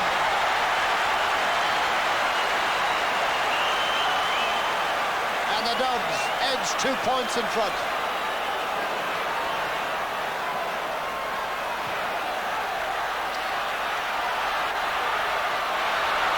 Colm O'Rourke claws it down. Mick Kennedy is ever with them. They could wear the same shirt today. They've been so close all day. Martin O'Connell for Meath. Jerry Horgan knocks it away. Here's Joe Castles. Liam Hayes. Across towards Bernard Flynn. On his left foot. Brilliant point by Flynn. Oh, that's a great piece of football. Left foot or right foot. This corner forward from Laytown is something special.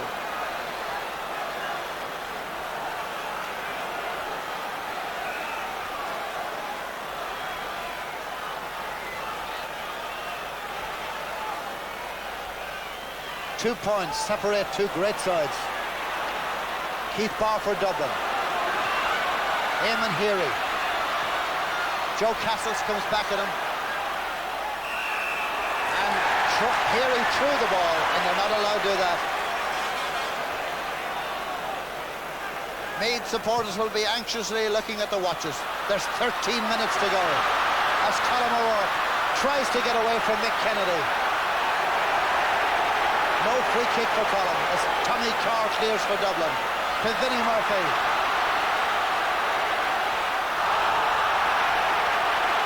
Cork Lions takes him down. Remember, Cork's had a lecture from the referee not too long ago for a foul on the same player.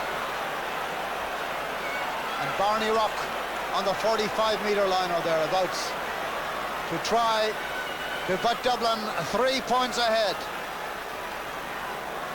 13 minutes left in the 89 Leinster final.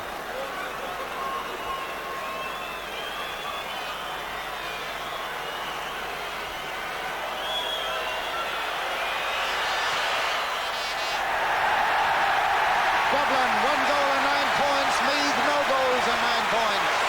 Barney Rock has got 5 of those Dublin scores.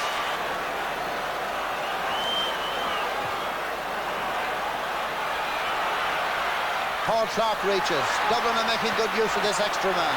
Mick Kennedy up towards Joe McNally. Bobby O'Malley across with Vinnie Murphy.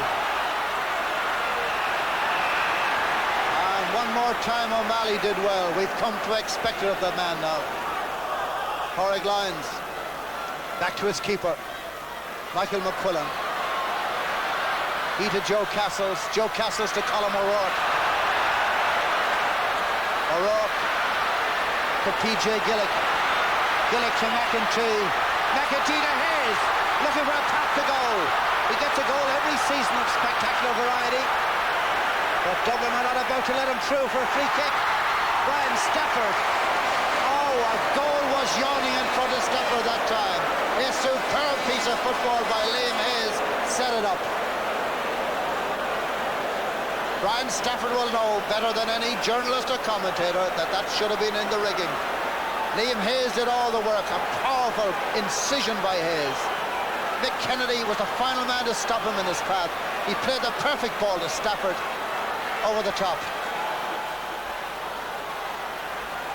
Just 2 points separate the sides. 11 minutes to the full-time whistle. Jerry McEntee with Vinnie Murphy. No foul. Referee standing no more than 2 metres away from the action. But Murphy gets it back, gives it to Galvin, takes the return. Martin O'Connor at the interception. A game with a bit of everything. Good play by O'Connor for Meath. Rip-roaring stuff in this Leinster final. Foul on Brian Stafford. And Jerry McEntee has cramp. Well, if you want a diagnosis, no better man than the doc himself to know it's wrong.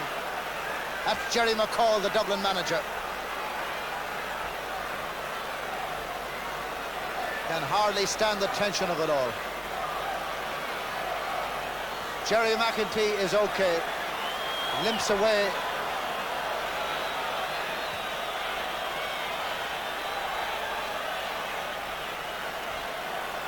Sean Boylan wants some attention for his injured midfielder. And now we are having a look at Jerry. Goes back to America tonight, Jerry McEntee. Just flew over for the game today. And he have to go off.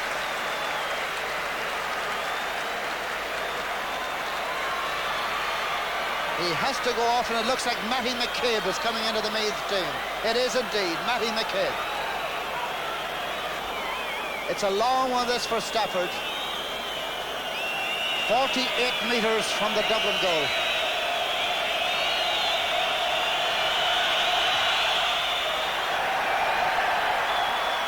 Sean O'Leary comes to play it. Hard battling stuff it really is. And Liam Hayes trying to get through. Meath looking for something. In goes Matty McCabe!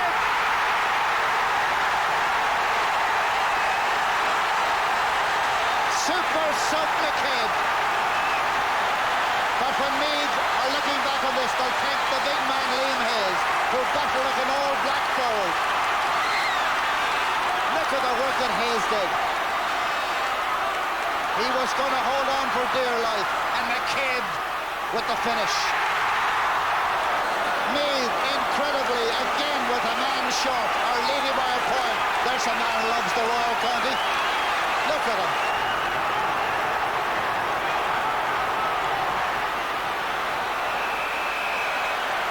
And Barney Rock is fouled. A little too far from the house of scoring for Barney, but he'll lob it in around the square. Rivals, that's number 18, Declan Bulger, getting ready to show his paces. He's not fully fit, but he might have a few minutes in him. Drops to Vinnie Murphy. That's a brilliant goal by Murphy.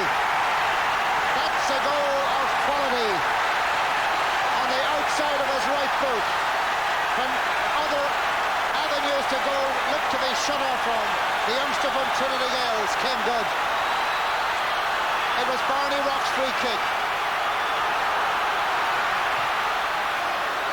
Murphy, look at that for finish. Brilliant. Unsighted keeper. Dublin go for the clincher. Galvin. His first score, but what an important one.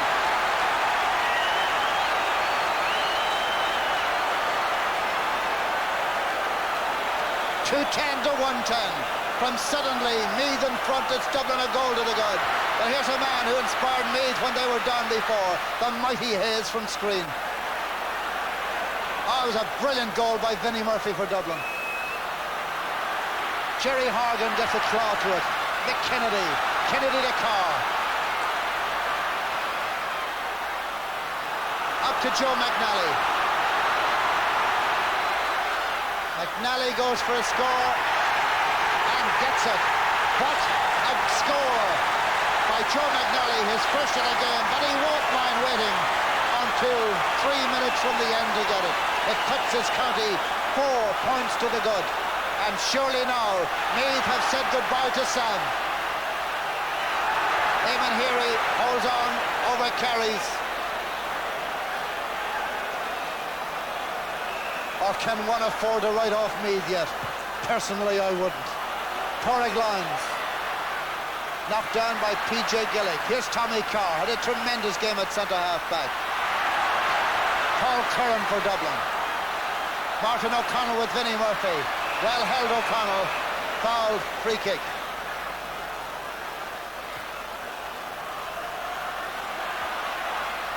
Eamon Heary.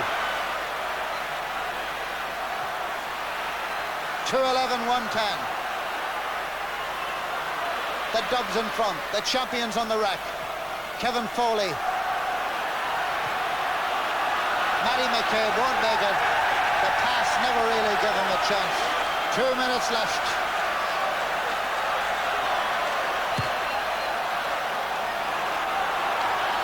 In around the house. It breaks down to Murphy again. Vinnie Murphy has made it 1 goal and 2 points on his personal tally. Bobby O'Malley, twice an All-Star, twice an All-Ireland winner. Martin O'Connell here for Meath. But the extra man is beginning to tell, and Dublin are using it well and wisely. Kevin Foley. Matty McCabe. Brian Stafford. P.J. Gillick. Colin O'Rourke took his eye off the ball. He was taking a move ahead. Now it's Bernard Flynn. Flashed by the eyes of Stafford. Hayes. Hayes to Foley. Foley to Stafford. A heavy hit there by Foran. Oh, Meath, they're throwing it away. That was P.J. Gillick. Back there is Eamon Heary for Dublin. Bobby O'Malley. P.J. Gillick. A little over-anxiety now in the Meath men.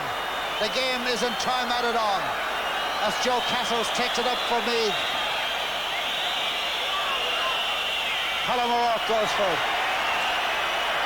But Michael Deegan is there and fouled. Free out for the Dubs.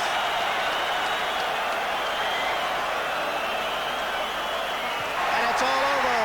Meath went out as they came in like champions, but for once they couldn't survive a man short. The Dubs are back. The purists may say the football wasn't great, but those who played in a Croke Park, I'd say enjoyed every kick and every second of it. The final score again, a 5-point win for the men of Dublin. Converted from goals into points, 18-13. It's going to be Cork and Dublin one more time en route to the All-Ireland. Good game of football. All the skills were there today. Fair game, and I think we just about deserved to win it on the day. Kieran, it was a late show as far as you were concerned. When did you realise you were playing? Well, I didn't actually know until we were warming up out on the field. Charlie had to go through a bit of a fitness test, and with probably seconds to go before the match, it was decided then not to risk Charlie, so they threw me in then. We had a few scares. Barney Rock was injured, taking it easy. We had numerous injuries, but on the day they all came right. You had nice things to say at the end of the presentation to Meath. Would you like to say them again? Yeah, they have been great champions, Leinster champions. Fair play to them. I played against them 3 times in 83, 84, 85, and I won 3. They bet me about 86, 87 and 88. So this year it's 89 and 1 up on them. But in fairness to Meath, they're a great sporting side. I don't believe what people do say about them being over physical.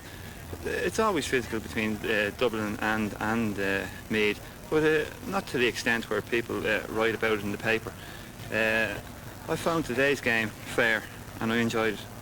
Yes, a feeling not only, I think, of jubilation around Croke Park this evening, but of relief too, as the Dubs finally managed to crack Meath's stranglehold in Leinster. Well, Jack O'Shea watched that match with me today. Jack, as Jerry Hargan was saying there, it was maybe not a classic game of football, but a good, tough, exciting game. Yeah, Michael, it was very exciting from the very start. I think even before the ball was thrown in, the supporters were gearing themselves up. I think the match was a typical Leinster final between Dublin and Meath. On the day, I think Dublin got stuck in. They went about their task. I think overall, if you look at the game, that if you go through the Dublin team, every one of their players played well, maybe all to Dave Sinnott. If you go through the Meath team, there's a lot of their players didn't come up to scratch, and I think that's why the result is Dublin's tonight.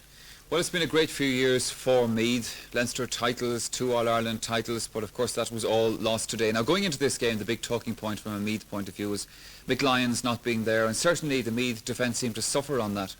Yeah, I think Mick Lyons is a big loss to Meath. I think over the last couple of years, Mick Lyons has been the pivot of their defence. Today, I think they had to bring Jerry Hargan back. We saw some very bad clearances out of their defence, like Martin O'Connell in that case.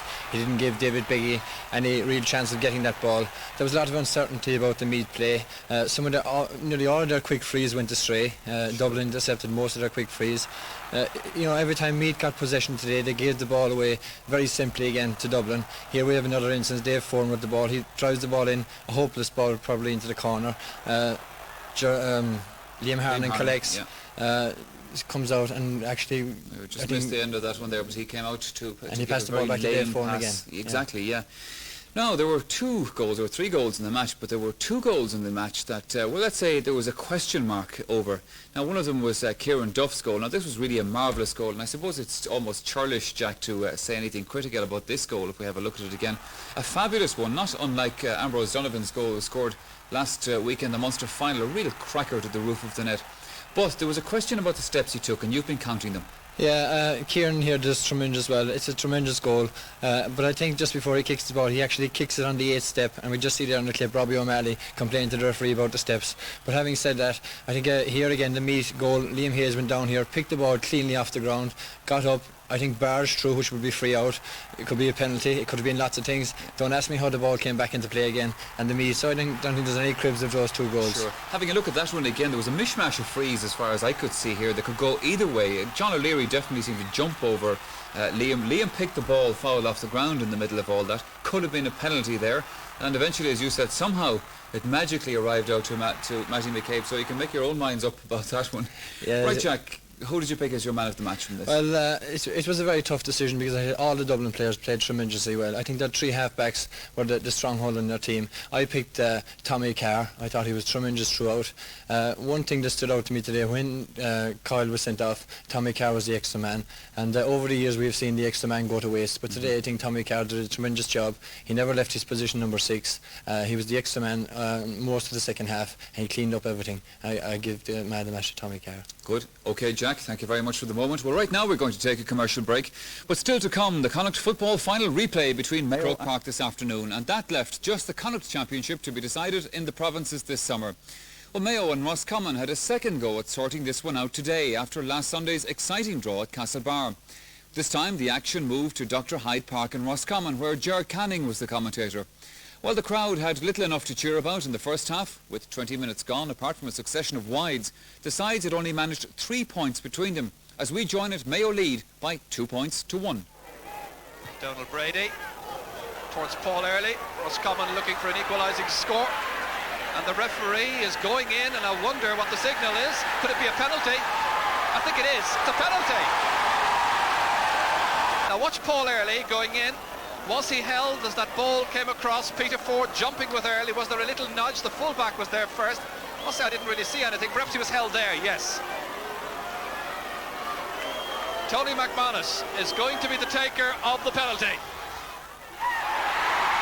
Slotting it away with consummate ease. Roscommon take the lead once again.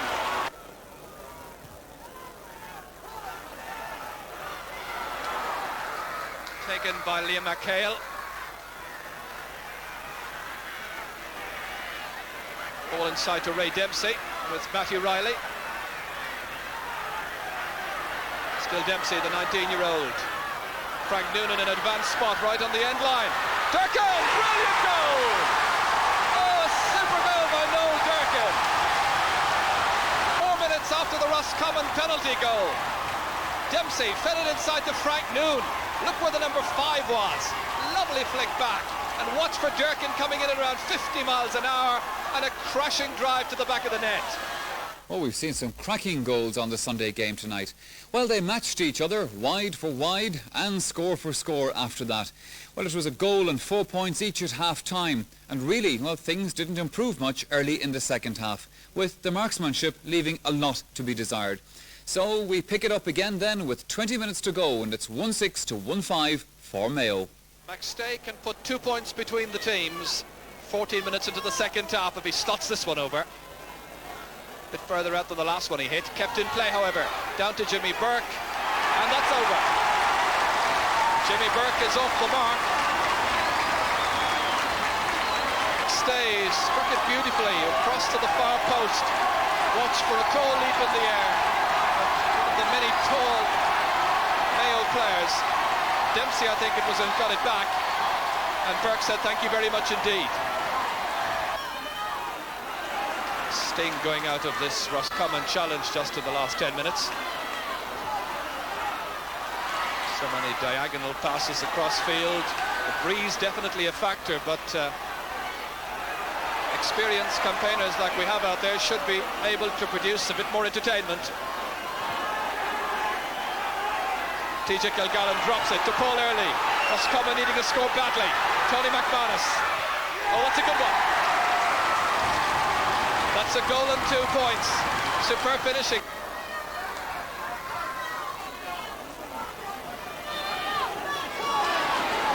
John Finn. Down to Jimmy Burke. Great catch, a bit of the fullback. This is Finnerty, just on as a sap. And he takes the point sensibly. The full forward rather, did so much to engineer that score. We have to credit Jimmy Burke with a super catch, well ahead of the full-back on that occasion. 2 Roscommon players colliding. Finnerty was on hand then. I think he may well have considered a goal option, but sensibly put it over the crossbar. It's 1-9 to 1-6.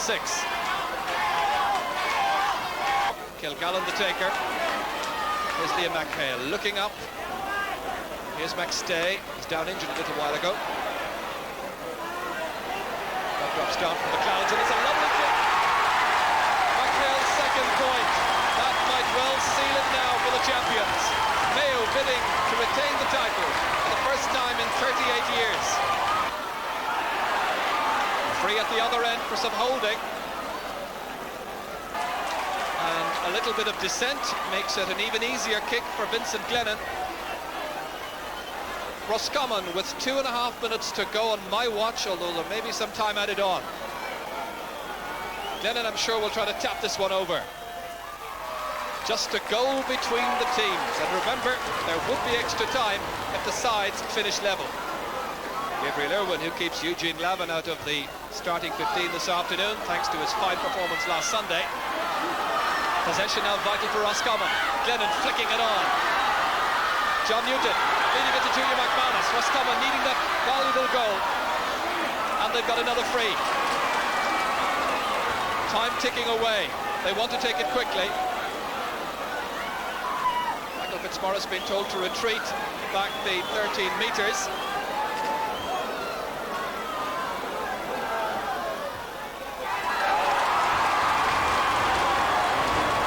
His fourth point of the afternoon. So it's 111 to 1-9. 2 points between the teams. Great catch by Sean Maher. Mayo now needing to keep the ball down that side of the field. Finnerty under the dropping ball. Takes it with difficulty just ahead of Matthew Riley. Support vital. Jimmy Burke. Pádraig McNeill gets a vital interception outside to Matthew Riley again. Gary Wynn. Roscommon leading to launch perhaps a final attack. Remember, 2 points between the teams. In my book, Mayo have been the better side, but Roscommon have wasted a lot of possession. That's Paul Early way back there.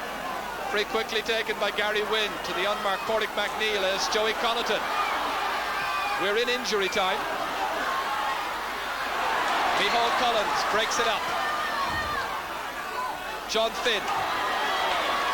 Another good penetrating move by Mayo. Finn kicking it. He won't worry too much about that. Free kick out rather taken quickly. Here's Riley. Roscommon know what they have to do. In whatever time the referee allows to continue, they've got to get a goal. Des Newton. John Newton, his brother. It's up perhaps for Martin Early. Tony McManus pulled down a penalty, surely.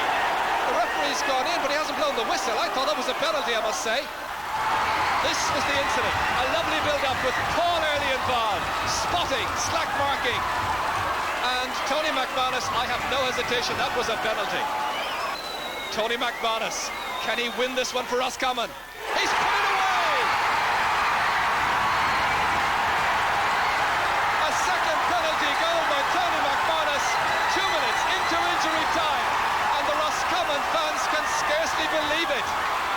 That was dispatched with ease beyond Gabriel Irwin. So now it's up to Mayo to respond. Needing a score, and the referee's whistle is sounded as Micheál Collins rattles the back of the net, but there's no advantage allowed.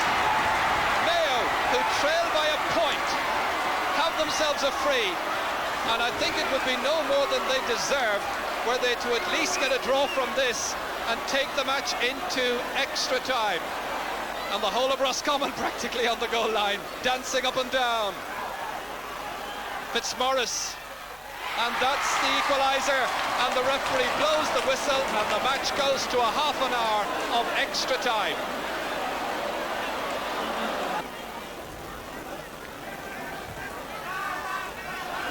Newton again, superb one-handed ahead of Sean Maher. Maher did an awful lot of good work in the 70 minutes, looks to be tiring a little. Junior McManus, and that's well directed. Junior McManus' first point of the afternoon comes just 3 minutes into the first period of extra time. Well, had Roscommon even taken a share, and a decent share of their chances in this match, they'd be comfortably ahead at the end of 70 minutes.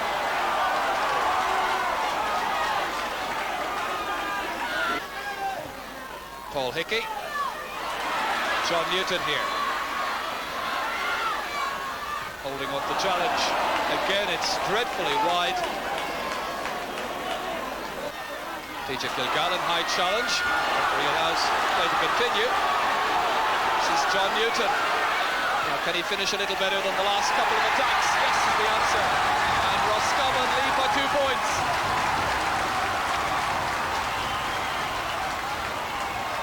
Dermot Flanagan. Newton, Donald Brady. Here's Connaughton, the ball carrier. Brady is there to receive the pass. Tony McManus. And another neat strike by Tony McManus. Now the scorer of 2 goals and 3 points. Taken by Des Newton. Persistence, however, by Martin Carney, making life rough for Paul Hickey.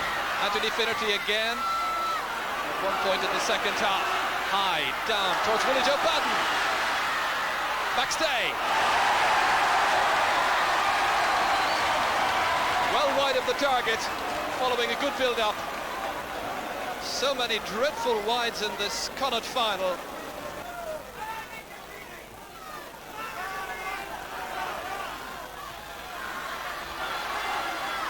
Junior McManus. Peter forward. It's run on to Tony McManus. And he's put it over the crossbar. 2 goals and 4 points now for the player who was injured as he was going through on that occasion. And the referee calls for the ball. Over 18 minutes played in the first period of extra time. A goal separating the sides. Roscommon 2-13, Mayo 1-13. So the final dramatic quarter of this match. 15 minutes to go. Mayo to peg back a 3-point difference. Playing with the breeze, remember. That's McNeil, one of the best Roscommon players on duty this afternoon. Mickey Feeney. Taken by Seamus Killoran of Roscommon. Peter Ford. Making a good timely run out to Micheál Collins, who's done really well at right half back. Padden, Jimmy Burke, and the referee saw a fist thrown out there, rather dangerously, and a free to Roscommon. Well, we spoke of Roscommon needing a goal at the end of normal time. That's the case now with Mayo, and they're really kicking it away. A title they found impossible to retain. It's quite a battle. And whoever wins the Connacht title is going to have it well earned. Run forward by Brian Kilkelly. Can he make a difference? Into Willie Joe Padden. Finnerty. It's a goal by Anthony Finnerty.